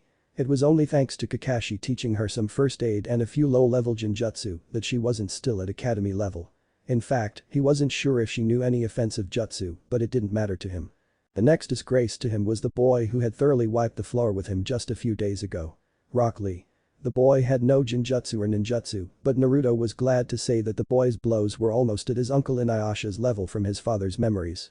Back at his previous level of power, he had almost no formal taijutsu training and everything he did was self-taught. Rock Lee however had a lot of training under his belt and showed it off proudly, even if he had gotten his ass handed to him by these sound shinobi. However, that still didn't soften the blow to his pride when he saw how easily they began defeating the boy and when he thought about how easily the boy had defeated himself. Even if it was before his awakening and he was a self-made moron. Naruto did not like being seen as weak, something he gets from both of his parents, now that he thinks about it. Then came the 2 people tying for his disappointment. Shikamaru Nara and Choji Akimichi. The pineapple-haired Nara was supposed to be a lazy genius and the big-boned, swirly-cheeked Akimichi an unstoppable bulldozer. Both were from clans and only having learned 1 jutsu each would have been unacceptable in his books if he were a sensei. Though his disappointment ran deeper than usual because it was partially his fault for distracting them from their studies with pulling them in on his pranks. At least they were lesser disappointments than Sakura was. As for their female teammate Ino Yamanaka, well she's only slightly less pathetic than Sakura and that's only because she too comes from a clan and can use one of her clan's jutsu. Naruto was just about to comment internally on Lee's team, Neji used his Byakugan. Naruto and Kasumi bristled under its gaze. They could sense a demonic trait from the eyes as it sent out an invisible wave of yoki through the air. The Hyuga Neji I believe is his name, can't see us. Naruto commented casually as Kasumi looked slightly put out. My lord, I can sense a demonic aura coming off his eyes. Now that I think about it, all bloodlines may just be demonic in origin. His must allow him the vision of a demon and right now he's seen us and our chakra, Lord Sesshomaru. Kasumi said surprised as Naruto just raised an eyebrow. Going his own memories for once, he recalls being taught about the Leaf Village's bloodlines by the 3rd Hokage during one of his visits in his earlier years. So that is the all-seeing gaze of the Byakugan, huh? You're right Kasumi, and if I had to pick out the scent of his bloodline's demonic aura from my father's memories, it would likely be from some sort of bird demon. Eagle I would say, but a mere lesser demon nonetheless. His clan's vision may outdo our own, however my speed and abilities greatly make up the difference in vision. Your panther demon powers will make you superior to him as well, Kasumi. Naruto said as he settled back into his spot to continue watching the fight. Neji had stopped his Byakugan as he sensed 2 dark chakras. The first was at least 5 times greater than anyone in the clearing in terms of size and control, but it was still nothing to really worry about. He was sure he could defeat it if he had to, Hessa cocky bastard because Hessa Hyuga. However, the second one had made him almost go blind from its immensity. The power and the aura of it was like staring into the sun. So bright, but at the same time filled with such darkness and malice. It was complete perfection made real in the aura of one being. Niji didn't know whether to applaud, bow down just to save his and his team's lives, or to be completely overwhelmed by this being with so much power. It was so unreal, like an ocean of blood washing over him the moment his eyes saw it. He knew one thing for sure, if nothing else. This was a being they should avoid at any cost, and yet here he was, so close to them. Like a hungry wolf stalking its prey right up until the moment that it strikes, and then it's all over. Hopefully when he made his move, he would be in a merciful mood. "What's the matter, Niji? What's wrong?" Tenten asked as she had seen the teen's eyes widen and his cautious step backward. His mouth was open in silent horror and shock, and that told her that something was very wrong. "Whatever happens in the next few minutes, we must remain calm and not react rashly. It could cost us our lives if we do," Niji whispered to her as his eyes darted directly to where Naruto and Kasumi were standing in the trees. Before he could go into insanity, he took a deep breath and calmed himself. These people hadn't even attacked them yet, and he was sure that they had been there for a while. If he played things correctly, then he could warn the rest of the Leaf Ninja, and they could all escape while the demonic two preyed upon the Sound team. They would just have to come back much later on, after the two in the trees had left, and pick through the bloody remains for the Sound team's scroll. Kasumi crosses her arms over her breasts while huffing in annoyance. "Really now, how could those fools not have noticed our presences until just now? And they call themselves ninjas, just pitiful," the brunette said, causing Naruto to glance at her with a small amused smile. Chuckling, the demon lord replies, "Well, you can't hold humans up to the expectations of demons like ourselves. Also, you have to remember that they've been preoccupied by dealing with the Sound genin, as well as the feeling of the demonic energy that Sasuke has been giving off since he woke." Kasumi nods her head at this. "Yes, of course you're right, my lord, but such lapses are not permitted in the Hidden Rock village. Each shinobi in Kunoichi is to keep their senses on high alert at all times while outside the mountains surrounding the village. It's what makes most of our ninja think themselves better than the other villages." Naruto just chuckles at this. It seems humanity never changes. Each country's soldiers will always have the belief that they are better than the soldiers of every other country.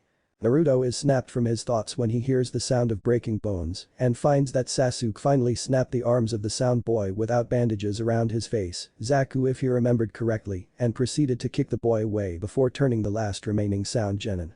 Kasumi tenses. "I believe that we've seen enough, don't you, my lord?" The Uchiha boy obviously has no control over the power flowing through his veins right now. If we allow him to go any further than this, he may end up not knowing the difference between enemy and ally. Naruto sighs and nods, knowing that the girl is right. "You are of course correct, Kasumi. However, I believe it's time that the final member of Team 7 makes his reappearance. I want you to leave. Head to the tower in the center of the forest. I'll meet you there." As he stands to his full height and applies a transformation to make himself appear as he did before his awakening. The demoness nods her head and says, "Yes, my lord. Good luck." Before she vanishes in a blur of speed. Naruto just chuckles lowly before hopping down from his spot to the forest floor, ready to play his part but no longer act the moron. In the clearing, Sasuke leers at the last Sound nin. "Dosu, looks as if you're the only one left. I really hope you put up more of a challenge than your friend there did, or maybe I'll just have my way with that girl behind you," Sasuke said, turning his crimson Sharingan eyes on the Kunoichi that was just now waking up behind the mummy-looking boy. Osu makes a choice right then, as he steps aside, walks over and picks up Zaku. If he had to choose only one to save, then it would have to be Zaku, as he was more useful than Kin. She was only placed on their team because they needed a girl. If she was lost, then Lord Orochimaru would simply replace her with another girl, likely one just slightly stronger than Kin. However, they all suddenly heard a rustling from the tree line. Before they heard one distinct set of footsteps coming towards them, and then a new yet familiar voice to the Leaf Ninja spoke from the tree line. "Actually, Sasuke, I think that's enough of the pathetic displays of power and skill for today. Besides, I find it particularly disgraceful to bring a defeated girl into a fight. However, it's also disgraceful to abandon the girl as well, being that she is your comrade, but yet I still cannot decide as to which act is the more despicable." The calm, yet at the same time dangerous voice washed over the scene as everyone's eyes were drawn to the feral-looking blonde with 3 whisker-like marks on each cheek. He walked with a power and grace that none of his fellow shinobi had ever seen in him before. He looked as if he was a predator, freshly unleashed from the cage that had held him for years, and was ready to pounce on any prey he could find. All they could do was watch the walk of the new Naruto Uzumaki and grow more and more confused with each step he took.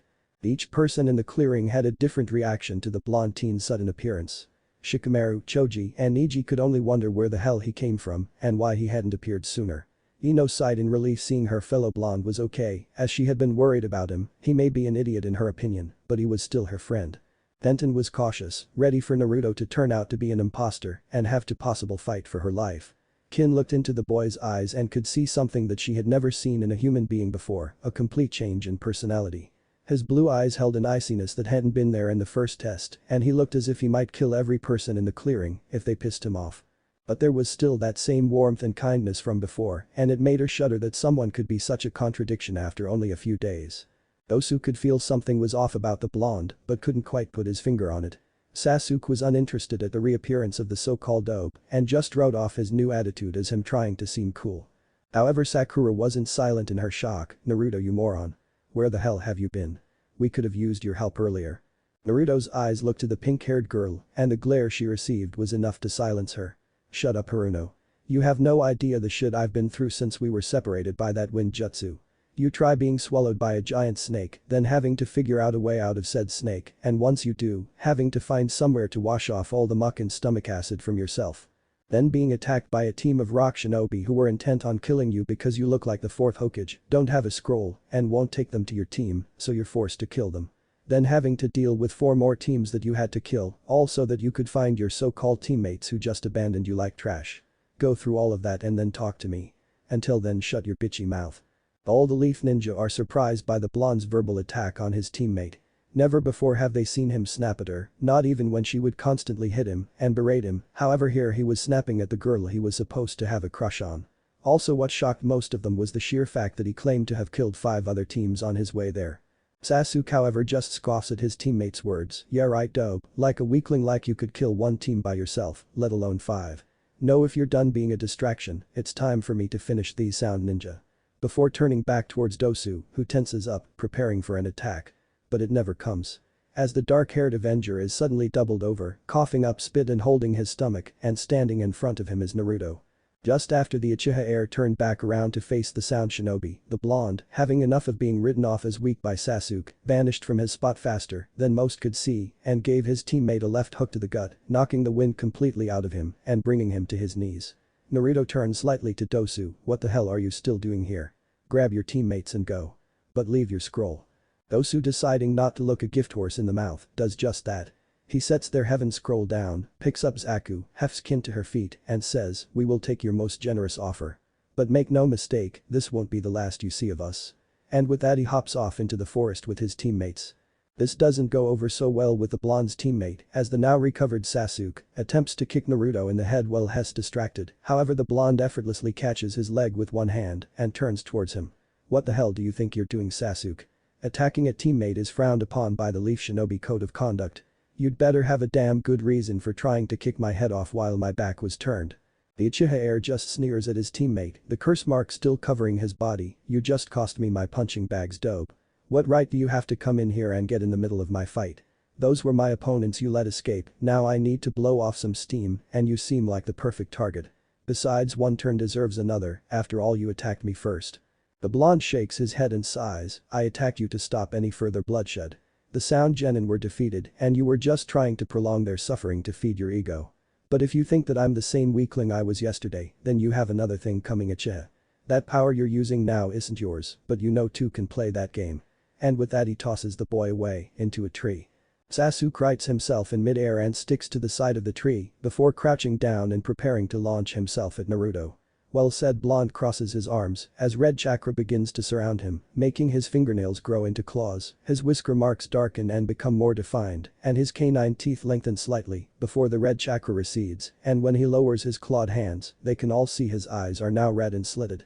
While Naruto has an internal conversation. "Thanks for the Yuki mother. I promise I'll return it to you in a moment, it won't take me more than a minuet to beat the cocky bastard."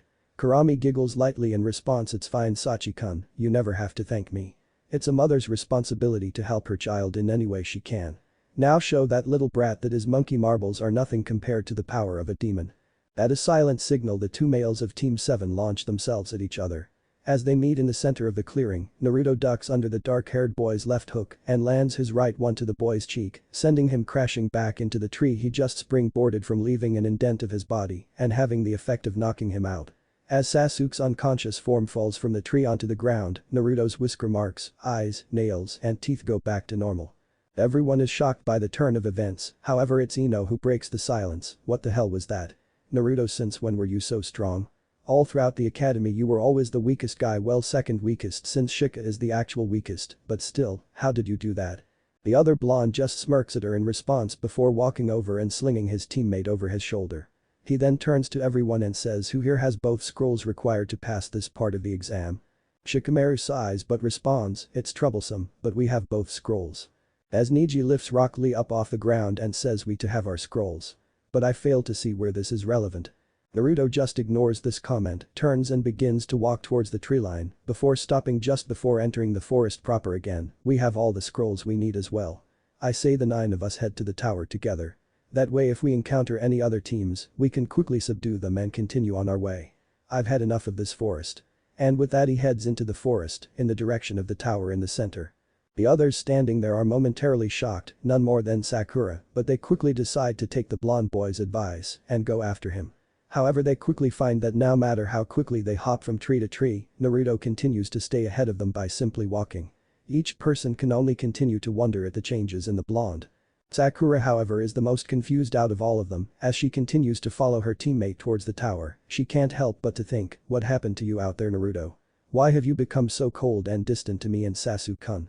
Do you really feel like we abandoned you? Maybe you're right, all I thought about was Sasuke-kun. Where you were and if you were safe or not, never even crossed my mind. Maybe we have been terrible teammates. No. That idiot is just trying to act cool like Sasuke-kun, thinking that it'll make me go out with him. Well, that's never going to happen. I'll show that moron his proper place once we get to the tower, then everything will go back to normal. Shanro. No matter what thoughts the members of teams 9, 10, and 7 may be having, one thing they all knew for certain is that with the new Naruto round, things were certain to be interesting in the days to come. Chapter 3. The prelims begin. Last time. Naruto just ignores this comment, turns and begins to walk towards the tree line, before stopping just before entering the forest proper again. We have all the scrolls we need as well. I say the 9 of us head to the tower together. That way if we encounter any other teams, we can quickly subdue them and continue on our way. I've had enough of this forest. And with that he heads into the forest, in the direction of the tower in the center. The others standing there are momentarily shocked, none more than Sakura, but they quickly decide to take the blonde boy's advice and go after him. However, they quickly find that no matter how quickly they hop from tree to tree, Naruto continues to stay ahead of them by simply walking. Each person can only continue to wonder at the changes in the blonde. No matter what thoughts the members of teams 9, 10, and 7 may be having, one thing they all knew for certain is that with the new Naruto round, things were certain to be interesting in the days to come. Now. Meanwhile at the same time with Anko. Anko was awoken from the first peaceful sleep she had in years by the sound of chirping birds and the brightness of the sun on her face. She groggily sat up, rubbing the sleep out of her eyes and stretching herself like a cat would as the memories of the day before suddenly came to the forefront of her mind. She instantly sprung to her feet with a kunai in hand while looking about. Before realizing she was still in the forest and relaxing suddenly. But then she suddenly tensed up again as she realized that she had slept inside the forest of death all night alone. Then the question came to mind, why was she still alive when she knew there were wild tigers close to her area? She hazarded to look around more closely to her surroundings and noticed that she was much higher up in the tree where she had fought against Orochimaru. In fact, she would say that she was at least 75 meters higher because she could see the cleared patch below that came from the explosion of her sacrificial jutsu. Now how did I get up here exactly? And why the hell do I feel so good? Anko asked herself aloud as she put her kunai back inside her trench coat where she got it from originally. In fact, good wasn't quite the right word for how she felt right now. First off, she couldn't feel even a twinge of pain from her curse mark. Secondly, her body felt better than she could ever remember it feeling in her life. In fact, she felt like she was 18 again. For a girl like me, that makes me feel pretty damn young. Anko said, while beginning to cup her breast and thinking they felt a bit lighter than they had when she did this same thing yesterday morning. Damn, are the girls getting smaller or am I just having a weird dream? The kunoichi nearly yelled as she continued to feel herself up. Wait. No, they're much firmer, almost as if they're perfect. Well, I'll be damned, they do feel perfect. Kukikuku, I can't wait to tell Nai-chan, Yu-chan, and Hana-chan and rub it in their faces. Anko said excitedly as she bounced her chest up and down to test their buoyancy, but suddenly stopped as she remembered a red-haired guy landing right in front her right before she blacked out. Her eyes narrowed into slits and her teeth clenched together almost hard enough to crack them as she began to have all kinds of thought about what he could have done to her while she was unconscious. Then suddenly she calms down and takes a thinking pose with her right pointer finger on her bottom lip. However, if he had done something, then why do I still feel the same down there? I mean if he had done that, then I would feel some pain between my legs, but I don't. I may act like I'm a horny slut, but I've never even had oral sex with a guy, I'm still a virgin. Anko said as she sat back down on the branch and rubbed at her thighs. They didn't feel at all sore, but her deeper thoughts lingered on the red-haired guy who arrived just in time to keep Orochimaru from killing her with the kusanagi. He saved my life. He must have managed to scare off Orochi team and then healed me up and left me up here where it was safest. He must have been from another village and saw what was going on and just decided to be kind and help out. The Kunoichi reasoned, as the guy did have an angry aura about him before she went to La La Land. So he saved my ass and then just decided to heal me? Or was it something else? Because I'm no medical ninja, but I know a simple mystical palm jutsu isn't enough to make the changes I'm experiencing. Anko said as she got back up and stretched once again, straining her fishnet shirt across her bust. But there was no time to think things through right now. That she had Kurenai, Yugao and Hanafor to be the brains and prudes while she was busy being sexy, flirty and vicious. I need to get to the tower right away. I've wasted enough time here, fun as it might have been. Anko said, vanishing in a swirl of leaves. Her last thought being that if she ever sees that red-haired guy again, then she'd be sure to give him a proper thank you for saving her life, as well as making her feel 6 years younger. Back with the 9-leaf genin. The 3 genin teams finally reached the tower after hours of tree hopping, and sometime during the walk Sasuke woke up and decided to join them in the trees following Naruto. On the way they didn't encounter even one other team, so they made good time. However, the strangest thing to them was that no matter how fast they tree hopped, they still could not get ahead of the walking Naruto. After catching their breaths, the 9 genin enter the tower and find 2 different posters with 2 different saying on them and begin to talk amongst themselves about what they could mean. Naruto sighs, takes the earth scroll from Sakura's hands and unseals a heaven scroll from his arm and opens them both up and tosses them in a crisscrossing fashion. Seeing this, teams Guy and Ten do the same, and when the scrolls land on the ground 3 plumes of smoke erupt from the centers of them, and from that smoke comes 3 people. The first wears the standard Jonin attire, with spiky brown hair and a bear on his chin, and is easily recognizable to Team 10 as their sensei, Asuma Sarutobi. The second is a man wearing the same green jumpsuit as Lee, but with an unzipped Jonin vest over. This is Might Guy, sensei of Team Guy.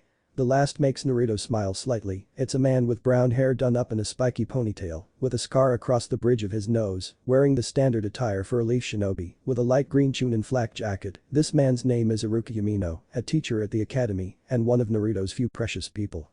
The 3 men, seeing all 3 teams together, are slightly confused as the son of the 3rd Hokage voices the questions on all of their minds. Did all of you make it to the tower together?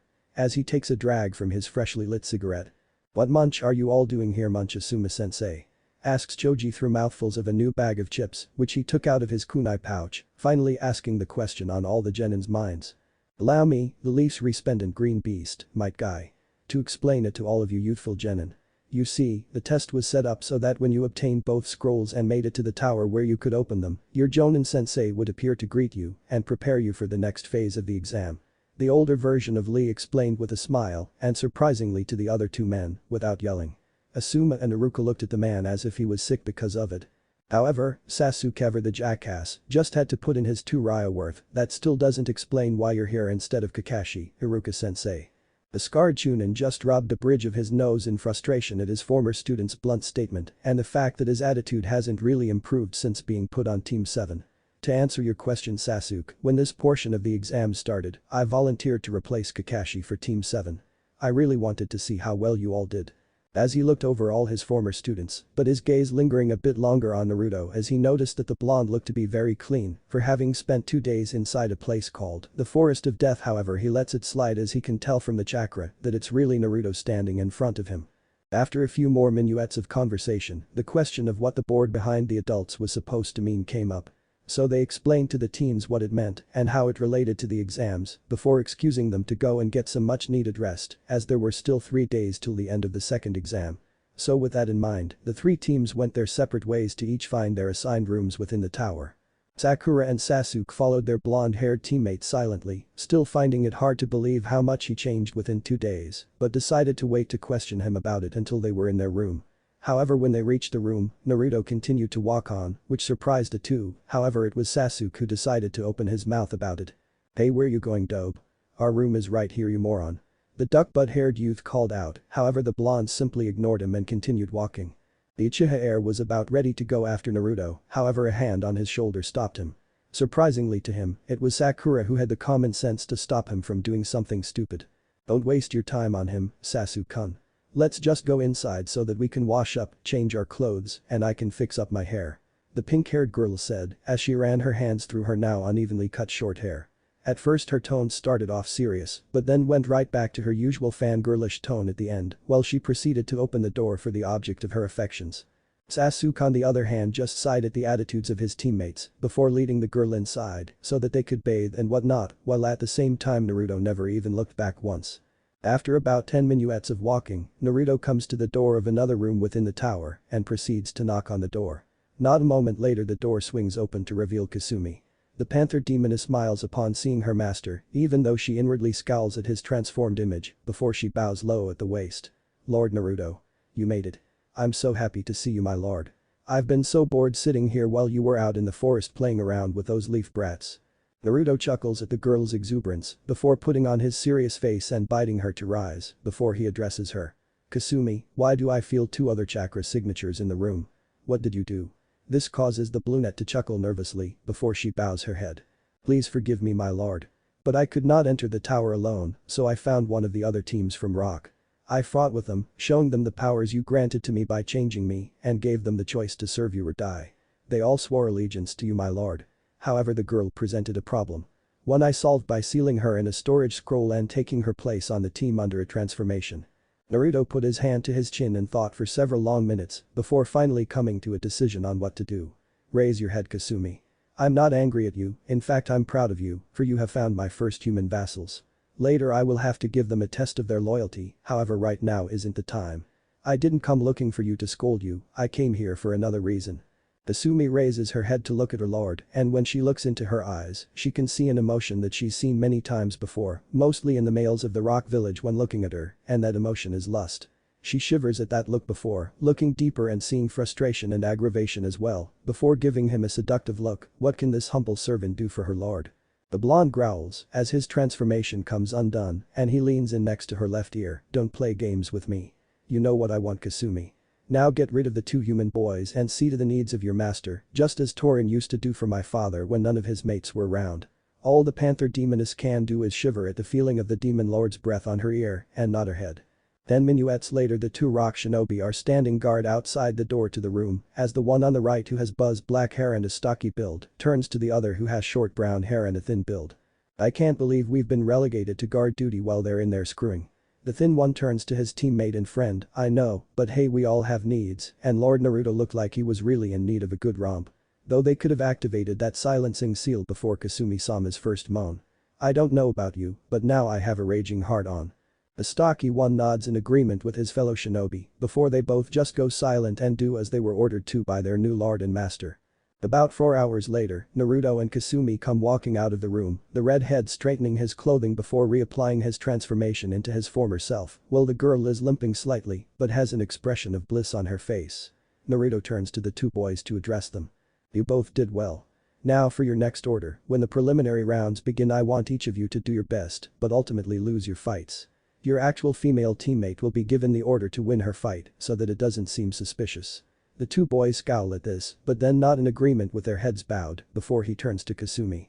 As for you Kasumi, I want you to release the girl and give her orders. Then I want you to meet me after the prelims, for we will be having a meeting with the Hokage, where I will be claiming my heritage from my human parents. The blue-haired demoness nods her head, as you command Lord Naruto. But my lord, would you be continuing to go around in that form until the actual 3rd test? I only ask because I do not like the thought of the human filth of this village, continuing to think you a weakling. The blonde simply smirks before speaking as he turns and walks away. Oh don't worry Kasumi, I have a surprise in store for everyone in the coming days and weeks. One that will show all those who have harmed me, spat on me, and tried to hold me back that they are no longer dealing with a confused boy but with a true lord of monsters. Heading back to the room he shares with his teammates. 3 days later all the teams who passed the 2nd exam could be found standing in a small arena inside the tower. Out of all the teams that entered the forest, 5 teams from the Leaf, 2 teams from Rock, 1 team from Cloud, 1 from Waterfall, and a team from Sand, all passed.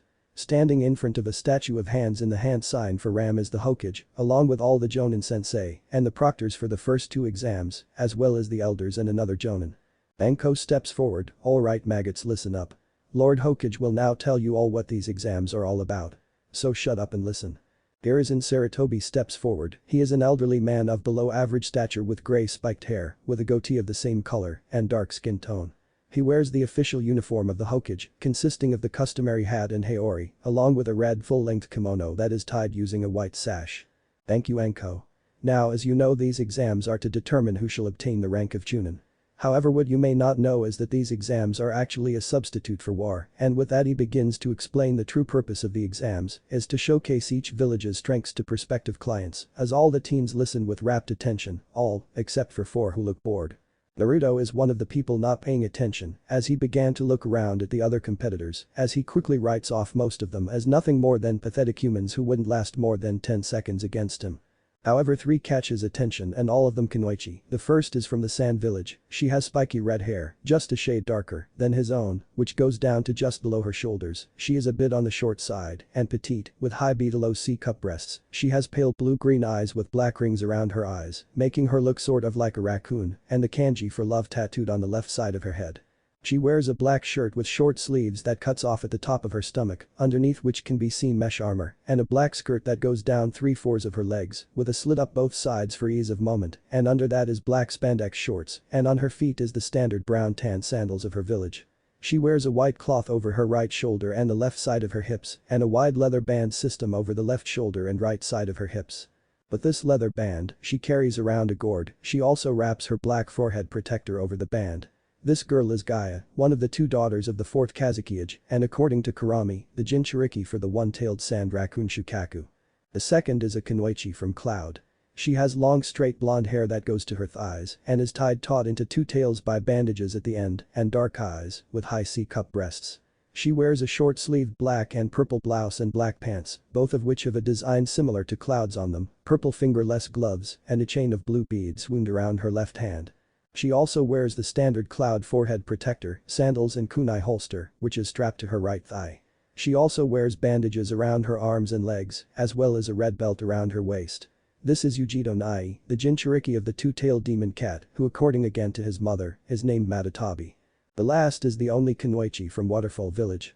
She has short, spiky, mint green hair with an orange clip on the right side, and orange eyes, a dark skin tone, and low B-cup breasts. She wears a short sleeveless white midriff shirt with fishnet armor underneath, long wide armlets, and fishnet shorts with a short wide apron skirt over it. Her forehead protector is worn on her right arm. She also carries a cylindrical object in red wrapping on her back, the purpose of which is unknown. This girl is Fu, the Jinchuriki of the 7-tailed rhinoceros Beetlechime. As Naruto has been observing the 3 girls, they too have been observing each other and him. However, the blonde boy is brought back to the here and now by the coughing of the extra Jonin. The man in question wears the standard attire for a leaf shinobi of Chunin or higher rank, but has his forehead protector worn as a bandana over his short brown hair. Alright everyone, listen up. I will be your proctor for the 3rd exam. My name is H. Echo. From this point on we will be having one-on-one matchups, so you don't need your team to pass the next exam. Now before we begin, is there anyone who would like to pull out for any reason? If so, raise your hand and I'll make a note of your name. At first no one takes up the offer, however soon multiple hands raise, the first of which sends alarm bells off in Naruto's mind. The person in question is an older teen, with silver gray hair that is in a short ponytail in the back. He wears glasses and is dressed in a purple outfit which is shared by his teammates, and leaf headband around his forehead. His name is Kabuto Yakushi, and what sets off the alarm bells in Naruto's mind are the fact that he can sense that the boy has plenty of chakra, but more than that he can smell the familiar scent of Orochimaru on the boy. Proctor-sen, I'd like to bow out. I just don't have the chakra needed for this part of the exam, also I'm still suffering from an injury I sustained out in the forest. Pei-8 looks over his list before finding the boy's name, Kabuto Yakushi, right? Okay, I've marked you off, you may leave, be sure to have that wound checked with the medics. Anyone else? The hand of one of Yu's male teammates goes up as he says that his reason for not competing is poisoning he received while in the forest. After marking the boy off, the proctor waits another 5 minutes to see if anyone else is going to drop out, and when no one does he nods. Alright, since the rest of you here have decided to move on, let me explain what's going to happen. Now we are going to hold a preliminary round, and before anyone asks why, the reason for this is the number of participants that passed the first 2 exams. I can only guess that they weren't tough enough. You have to keep in mind that many dignitaries from all around the elemental nations will be coming to witness the third exam and they only have a certain amount of time they can be in the leaf. So as not to drag on time, cuts must be made.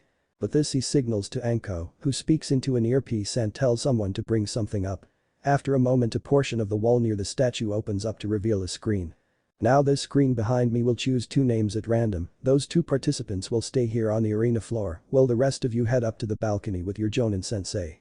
Because there are 28 of you, that means that we will be having 14 random fights to cut your numbers down to 14 overall. That means that the final fight card will have 7 first round battles. Now as with the second exam, killing is allowed, however I as proctor reserve to stop a fight if I feel that it is going too far. Do you all understand this? All the genin nod their heads at this, except Naruto, who just stares on impassively. Seeing that they all get it, the man signals for the screen to start. After a full minuet the names finally stop to show. Sasuke Uchiha of Leaf vs Bakatsuchi of Rock. But this everyone leaves the floor except the 2 named boys. Sasuke glares at Naruto as he walks past him, still somewhat angry about his utter defeat at the blonde's hand in the forest. Before he turns his gaze upon his opponent for this fight. Bakatsuchi is a rather tall young man, looking to be about 2 to 3 years older than Sasuke is, standing at nearly 6 feet in height and built like a swimmer, with lean corded muscle meant for speed as well as power. He has short unkempt dirty blonde hair, grey eyes, and a scar across his left cheek. He wears the standard reddish-brown bodysuit of Rock Village, with his forehead protector worn on his right arm like a badge. After the floor is cleared, Hade asks the 2 remaining boys if they're ready. When both give him nods he lifts up his hand. Alright, first preliminary match, Sasuke Uchiha vs Bakatsuchi begin. As he brings his hand down in a chopping motion before hopping away. Sasuke begins the match by tossing some shuriken at the Rock Shinobi. However, the older boy just takes out a kunai and blocks them all before he tosses the knife at the Uchiha heir and runs towards the boy. Sasuke dodges the kunai and just barely manages to block a right hook from his opponent before trying a punch to the stomach of his own. Bakatsuchi blocks that before kneeing the younger boy in the gut, doubling him over and then landing a kick to the boy's chin, sending him flying back 5 feet. Sasuke rights himself mid-air and slides on his feet before coming to a stop. He wipes some spit from his chin as the other boy smirks and decides to taunt him. Is that all the power of the last Uchiha? If so, then it's pathetic. I can see how your entire clan was slaughtered by your older brother in only night if that's the level of skill of their so-called elite. I could almost feel sorry for your village if you're on of their brightest prospects if it weren't for the fact that I hate this village and I'd much rather fight the 4th Hokage lookalike. These words anger every leaf ninja present except for said 4th Hokage lookalike, Naruto, who only looks bored. However, the most angered is Sasuke, who activates his Sharingan and proceeds to go through hand signs rapidly before placing his fingers to his mouth in a circular fashion, sucks in a breath, and says fire style. Great fireball jutsu. As he spits out a huge fireball which heads straight for the Rock Shinobi. Bakatsuchi just smirks before going through his own hand signs and slams his hands on the ground while yelling out Earth style. Earth style wall. As a large wall of rock rises from the arena floor in front of him. The fireball hits the wall and explodes, sending up a cloud of smoke and obscuring the 2 from everyone else. Up in the stand, Sakura and Ino can be heard cheering Sasuke on. While Naruto just shakes his head, idiot. Acting so rashly and wasting a great deal of chakra just because of a few words of insult towards his dead family. He's still so childish. This gets the attention of Kakashi, who since being told what happened in the forest and the changes of the blonde, has been keeping a close eye on his sensei's only son. Don't be so harsh on him, Naruto. It wasn't long ago that you would have reacted much worse than Sasuke if someone insulted one of your precious people. For Sasuke, any insult to his dead clan is an insult to his honor as the sole survivor of the Uchiha. The blonde just shakes his head as he turns back to watch the match. Back down on the floor, the smoke clears to show that Bakatsuchi's wall held strong as the boy smirks behind it and yells out, "See, what did I say? Weak just like the rest of the pathetic Leaf Village. I think it's about time I stopped playing with you and finished this fight." With that he allows the wall to drop, only to find Sasuke not standing across from him. As he looks around for the younger teen, his senses suddenly go haywire, but before he can react he is hit in the chin by a rising kick, which sends him high into the air. Sasuke appears behind him in mid-air, shocking all the members of Team Guy, especially Lee and Guy himself. Incredible. That's the shadow of the dancing leaf technique. To think he was able to copy it just from watching me do it once. He truly is a prodigy in the springtime of his youth. Screams out Lee. However, Naruto just scoffs at this and sneers. It figures that he would take someone else's hard work and use it for his own ends. When it comes down to it, he's just like the rest of his clan, a copycat. For a so-called prodigy you would think he'd come up with his own move to finish up the fight. I mean, I'm supposed to be the dead last, but I'm able to come up with original moves and battle plans on the fly. It just shows how pathetic Sasuke is. This comment causes Sakura to scowl and get the urge to hit her blonde teammate, however remembering what he did to Sasuke in the forest, she holds back and just glares at him. Well, Kakashi sighs at Naruto's new attitude while secretly agreeing with him on Sasuke's actions right now. The rest of the Jonin sensei all nod in agreement to the blonde's words. Back with the two fighters, Sasuke proceeds to punch the older boy in the back, then kicks him twice, first the left side, then the right, and then he ends the combo by flipping over his opponent and lands a heel kick to his stomach as they drop to the ground. Lion's combo. He announces as his kick to the stomach causes the older boy to hit the ground with such force it makes a crater and has the side effect of knocking him unconscious. Sasuke hops away from Bakatsuchi as Heiei comes over to confirm the boy is out, and once he does he announces, "Winner. Sasuke Uchiha." Most of the Leaf Ninja give the boy a small round of applause, except for Sakura and Ino, who are loudly declaring that they knew their Sasuke-kun would win. The other teams are all silent, however the two rock teams, especially Bakatsuchi's team, are scowling. As Sasuke makes his way back to his team and Bakatsuchi is taken away by medics, the board lights up again and flashes through names, before finally landing on two. Sakura Haruno of Leaf vs Yujito Nai of Cloud.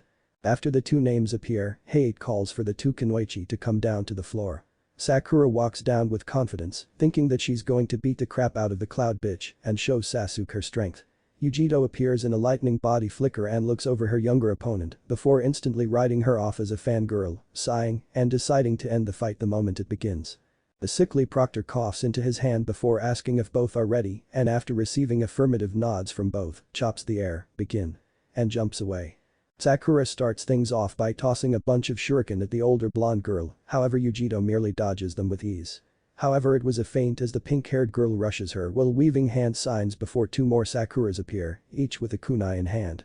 Yujito easily sees through the illusionary clones and moves faster than the pink-haired girl can see and backhands her, sending her flying 20 feet to land on the ground on her back.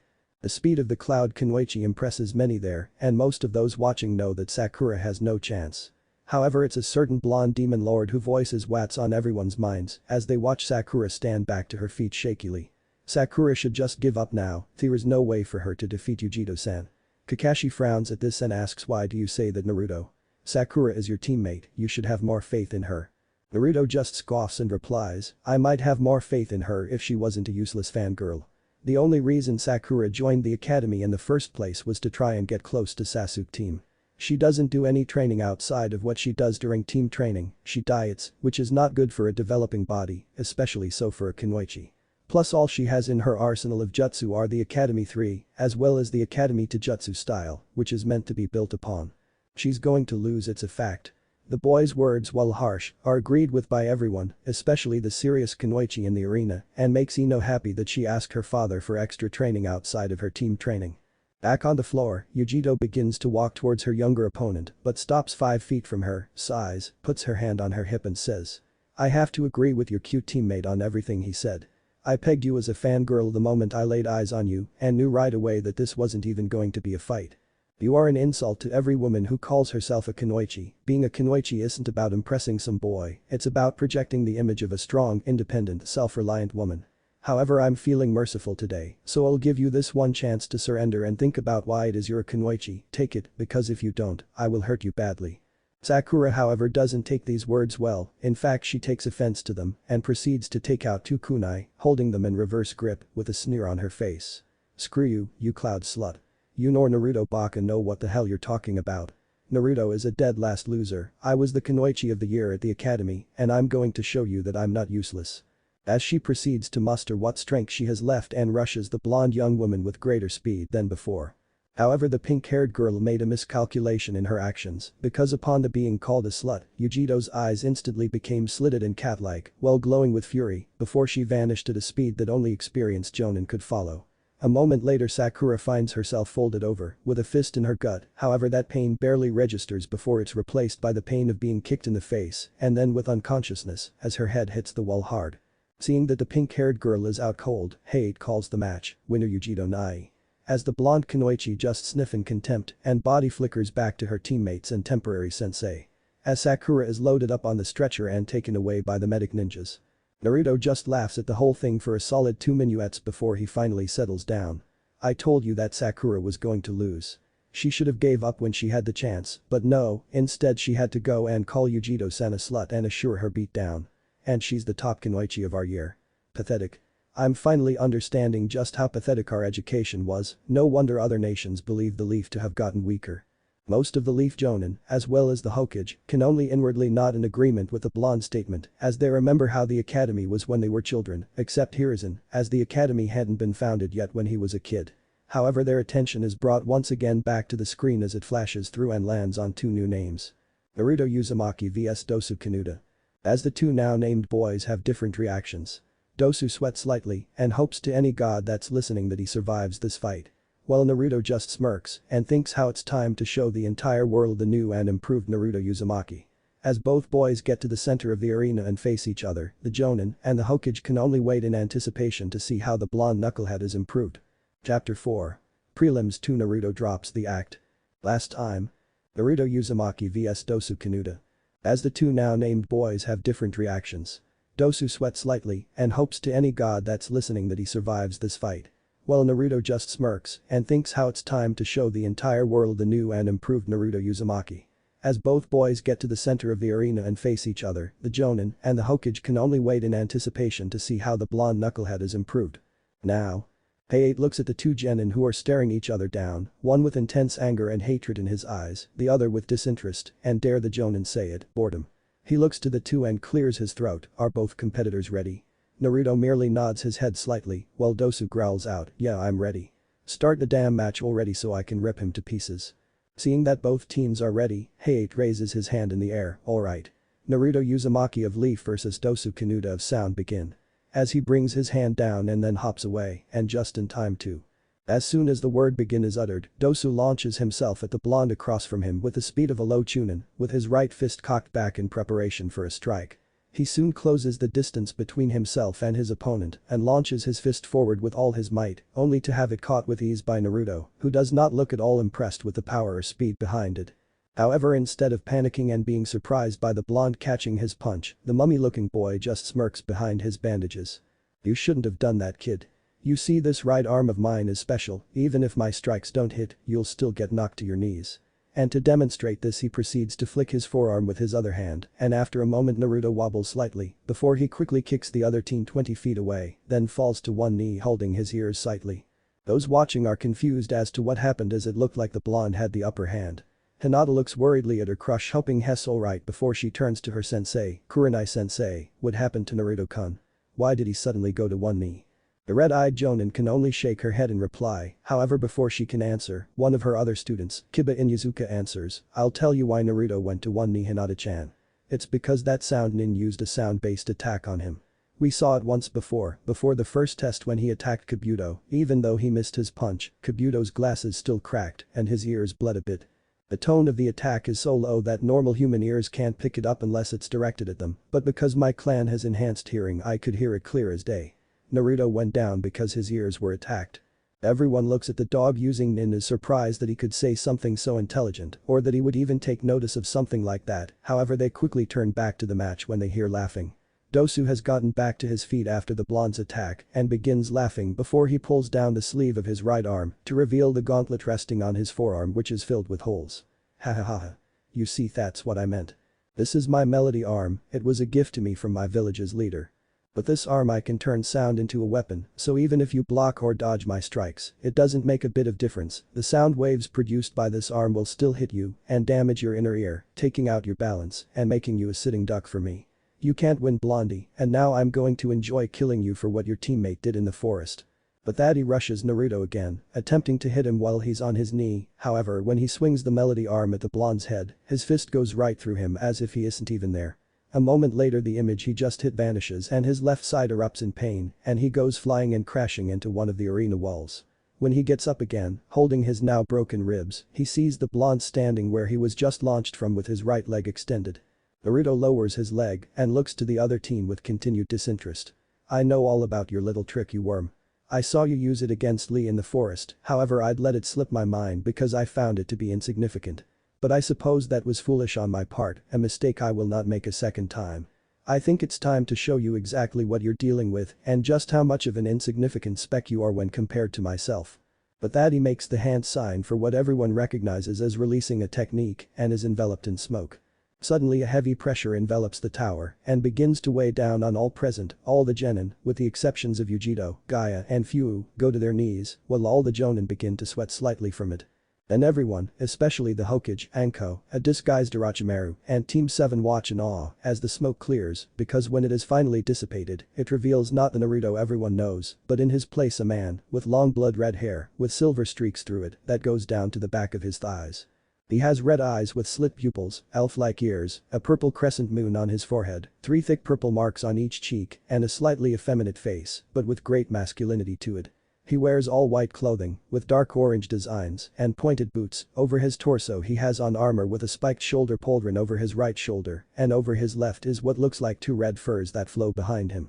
At his waist sits 3 swords, which the seasoned ninja in attendance can feel are flowing with power. And he stands at 5'8", which is actually taller than the Hokage. The red-headed man cracks his neck, then flexes his hands, popping his knuckles in the same manner as his father and uncle, before he looks at Dosu with his piercing red eyes. He then speaks in a deep, silky voice, filled with authority and power, that feels much better. I can't begin to tell you how tired I was getting of being in that form again. Now allow me to properly introduce myself. I am Lord Naruto Sessamaru Yoko Inuyasha, Demon Lord of the Western Lands, son of Lord Sessamaru Inuyasha and Lady Kurama Yoko. But above all else I am your executioner. Everyone is shocked by this, except Anko who is excited to see her savior and licks her lips at the sight of how Adonis-like he looks.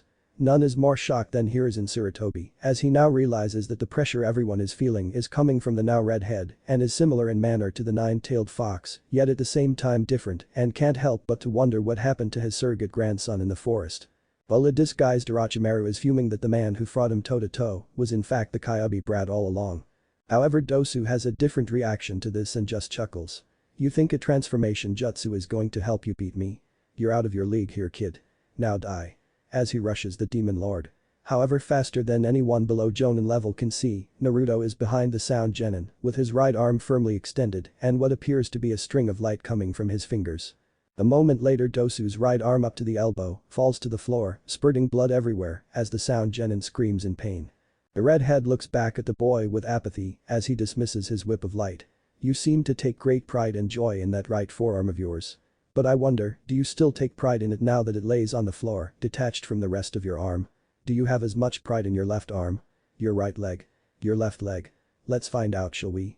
And with those words Naruto turns around, unsheathing Tokijin, and rushes the other teen. With movements too fast to see he carves Dosu up, first taking off the entire left arm from the shoulder with a single downward slash.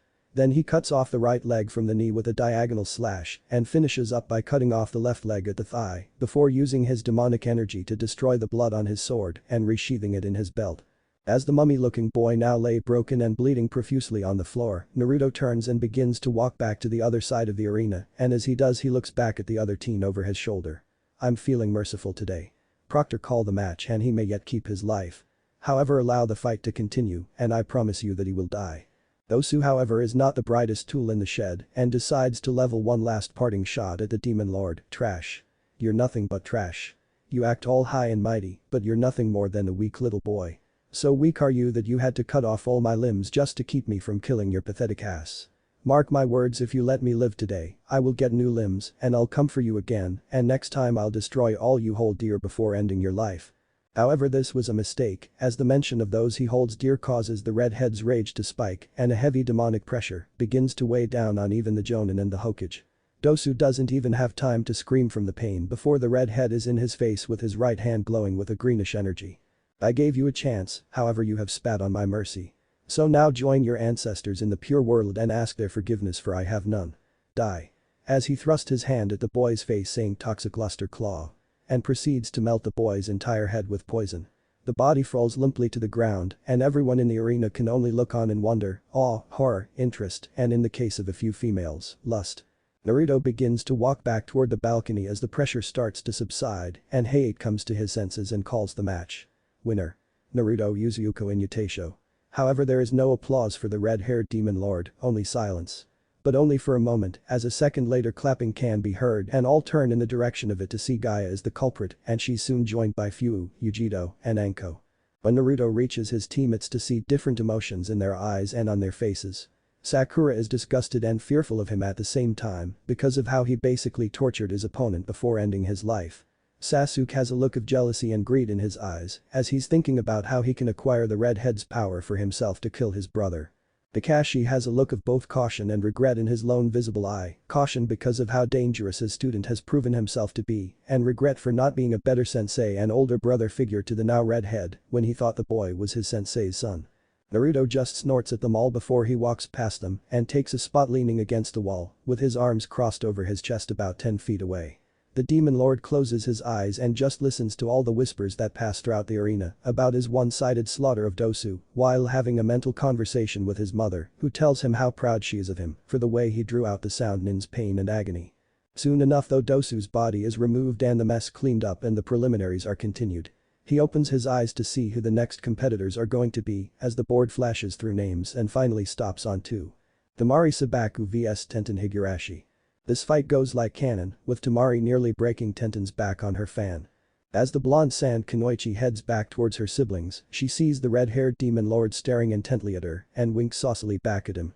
Naruto nods back to her in approval as he internally speaks with his mother. She reminds me of that wind demoness that father once had an interest in Kagura, I believe her name was.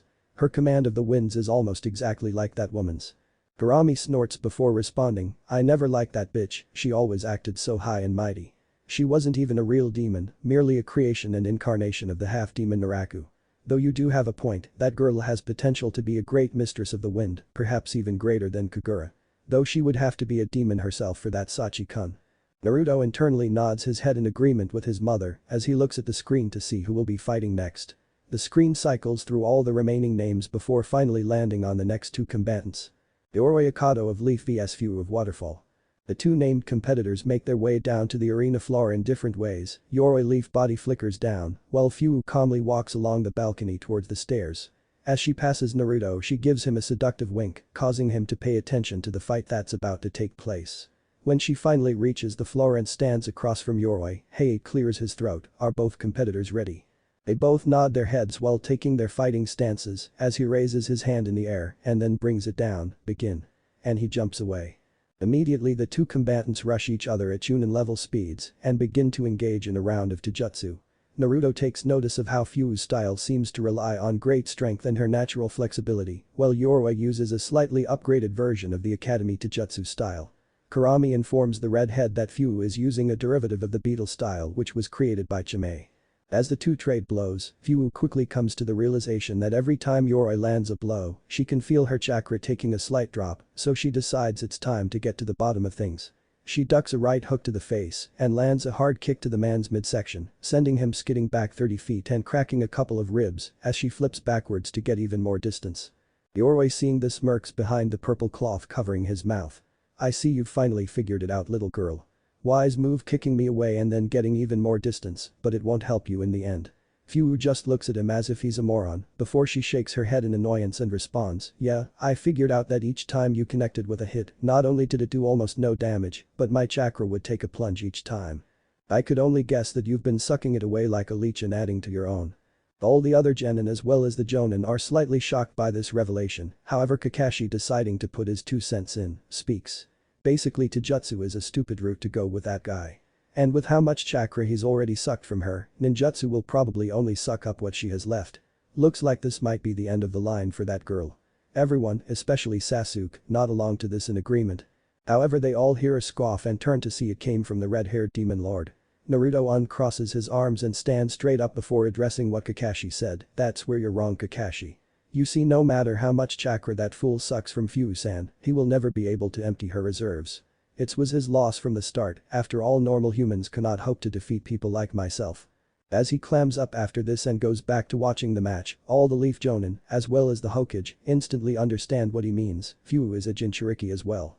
Back down on the floor, Yoroi scoffs at the redhead's words, seems that brat thinks highly of you, waterfall girl. But face it, you're almost out of chakra, so forfeit now and you can keep the little you have left. The green-haired girl just shakes her head before her orange eyes start to glow, you should have taken his words to heart, leech. Now I'll show you just how strong I really am. But that a greenish-colored chakra begins to swirls around her as it begins to bubble and look menacing, and the room is once again hit with a large amount of pressure. Every one of the veteran shinobi present are now in awe and shock as they all recognize the feel of demonic chakra and can only stare in disbelief that there is 4 jinchuriki in the exams. Most of the genin become frightened, however Gaia smirks at the new challenge, even a Shukaku insider is telling her to be afraid and stay away from Fu. Yujito chuckles at seeing yet another strong female jinchuriki and welcomes the challenge as Matatabi prattles on about how it's so great that she can see her siblings again. Back down on the floor, the demonic chakra begins to settle down and settles on Fu's back as 2 insect-like wings. The green-haired girl just smirks before the wings start to flap and soon enough she rockets up into the air, doing a couple of laps around the ceiling before stopping and hovering mid-air above Yoroi. She then reaches back and unzips the pack on her back, since you're such a leech, let's see how you enjoy it when you're on the other side. But that she makes a couple of hand signs as a ton of bugs come rushing out of the pack, demonic beetles. As she moves her hands, directing the swarm at Yoroi. The older genin scoffs before dodging out of the way of the swarm, which hits where he just was. As he turns around and prepares to launch a jutsu at the bugs, his eyes suddenly widen as a shadow looms over his head and he looks up just in time to see a large portion of the swarm overhead and before he can react they cover him. After 30 seconds the man begins to scream bloody murder, making everyone cringe from the sound of the amount of pain he is in. Kiba turns to his bug-using teammate Shino, "Hey Shino, why the heck is Yoroi screaming like that? I mean you'd think those bugs were eating him alive. But that couldn't be right. Those things are just like your parasitic insects and your bugs don't make someone scream in pain like that." The trench coat wearing 13-year-old shakes his head before responding in a flat tone, "Those insects are unlike anything I have ever seen before Kiba. While I'm certain that they are draining Yoroi of his chakra, I can only guess that they are doing much more than that to him. What I know for certain is that my hive seems to be frightened by those beetles." At this Naruto chuckles and speaks again, "Those insects are a special breed. They are demonic beetles, not only do they suck away a victim's life energy, in this case chakra, but they also devour flesh and bone. Those insects grow and thrive on demonic energy, and long ago the entire species became the loyal servants of what you now refer to as the 7-tailed beast, but is in reality a rhinoceros beetle greater demon. So you see those beetles aren't just eating his chakra, they're eating him alive." Everyone's eyes widen at this as they continue to watch. Suddenly the screaming stops and with a motion of her hands, Fu summons the beetles back to her as they all hover around behind her.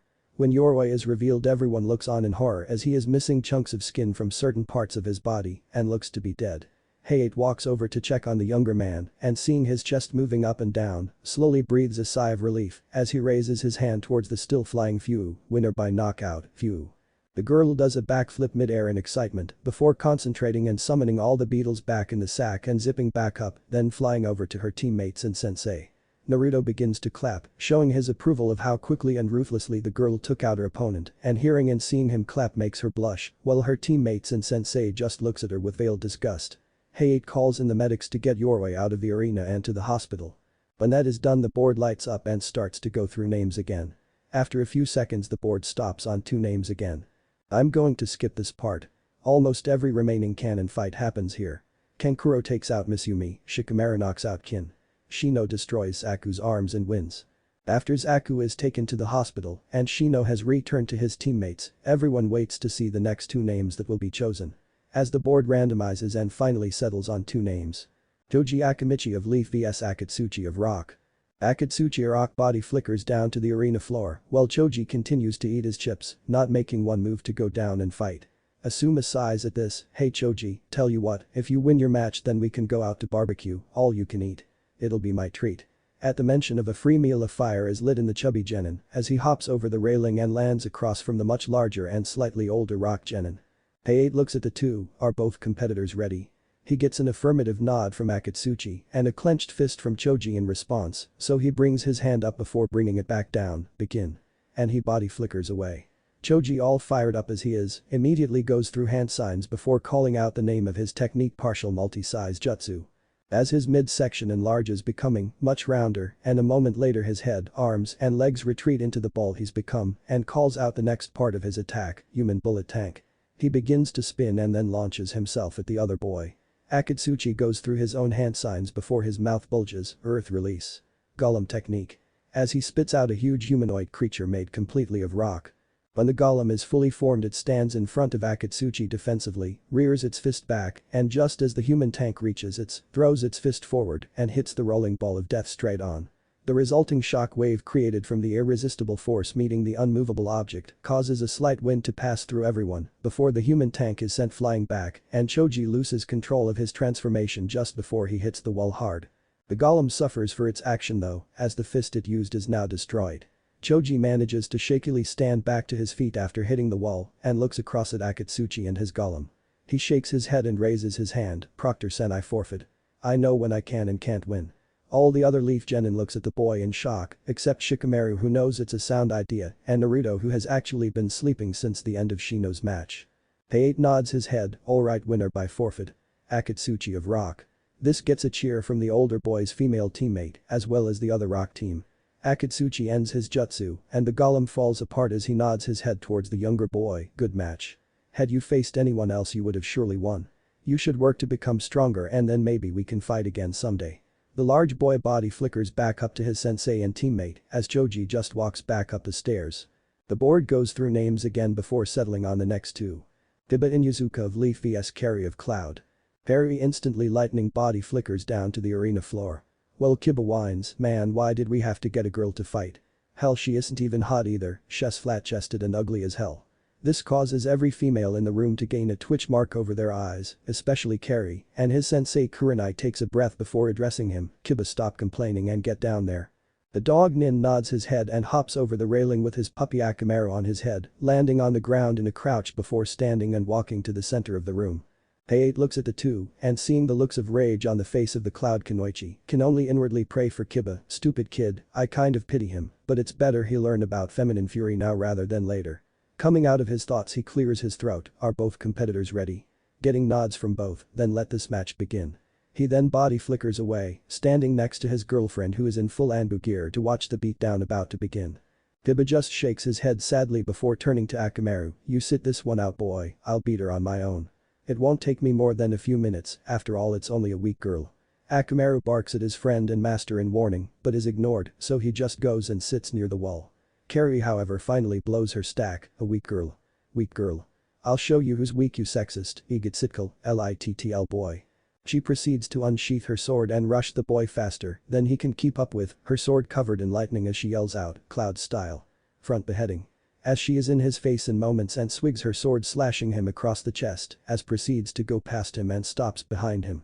A moment later Kiba's chest spurts a little blood as his eyes roll up into the back of his head and he falls to the ground unconscious, however Carrie isn't finished, she sheaths her sword, walks over and begins to kick her knocked out opponent over and over again in the sides, back, stomach and finishes with a swift kick to his balls.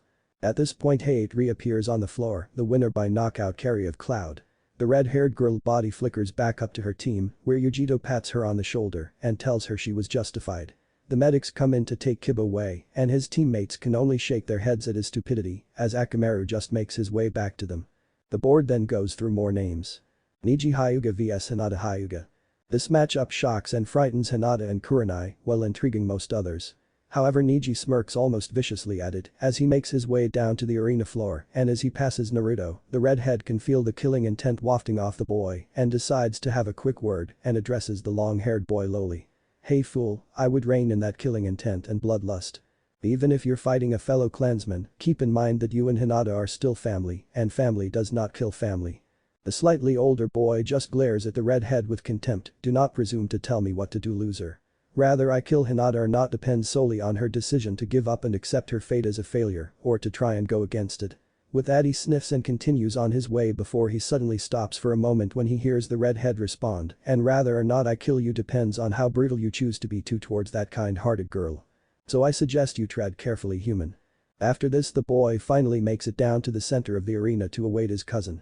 Hinata meanwhile thinks about just forfeiting right away, but looking at Naruto and remembering how he never gave up fills her with confidence and she makes her way down. As she passes her now red-haired crush, she sees him smile gently at her and give her a look of confidence which solidifies her resolve. When she finally reaches the center Hade asks if both are ready, getting a meek nod from Hinata and a confident nod from Niji, and so he begins the match. This match goes like canon as well, with Niji continuing to insult Hinata and her continuing to not give up and fight her hardest. The end though is where there is a bit of a change. When Hinata, who is spitting up blood and holding her chest, refuses to give up even in her condition, Niji sees Reed and goes to finish the fight by killing her. Not willing to allow that to happen, the Jonin sensei of the Leaf move to intercept, however they are a split second late as flesh meets flesh and Niji lands a blow. However, what has everyone's eyes widening is that the blow didn't land on Hinata, but rather the red-haired demon lord, as Naruto is standing in front of the Hyuga heiress protectively, while also holding on to the wrist of Niji's hand that hit his chest. Naruto looks down at the brow-haired teen with a sneer, pathetic. Continuing to attack your cousin when she can no longer defend herself, an imp demon has more honor than you do. Niji, at first surprised, quickly gets over that as he is surrounded by all the sensei including his own, who is giving him a disapproving look, and responds, TCH. More favoritism for the main branch. Release me, dead blaster, so help me, I will make your heart explode. Naruto, however, increases the pressure on the boy's wrist and everyone can hear his bones creak from it before he retorts, favoritism you say? No, not favoritism, the sensei are here to save your pathetic life. What do you think Hiashi Hyuga would do to a lowly branch house member who killed his eldest daughter? No, they are here to save your life, not Hinata's. As for you making my heart explode, you don't have the strength for that. But that he releases the boy's wrist, throwing him back into the chest of Asuma. Naruto then turns and picks up Hinata bridal style and begins to walk off as Hayate announces, because of interference on the part of Hinata Hyuga, the winner of the match is Niji Hyuga. However, no one claps for his win, most just look at him with disgust that he would go so far as to nearly kill a family member. Guy grabs his shoulder and body flickers him back to Lee. Kurenai decides to follow Naruto to take Hinata to the medical wing and the matches resume after a few minuets. In the medical wing. Kurenai finally catches up to the redhead just as he enters one of the medical rooms and sets Hinata on a bed so that the doctors and nurses can look her over. As they go about their work, the red-eyed woman approaches the demon lord, Naruto-san, I would like to thank you for what you did in saving Hinata's life. The young lord looks at her from the corner of his eye, your thanks is neither necessary nor warranted, Yuhi-sensei. I hate to see family trying to kill each other, as my own family has a long history of such a thing between my father and uncle.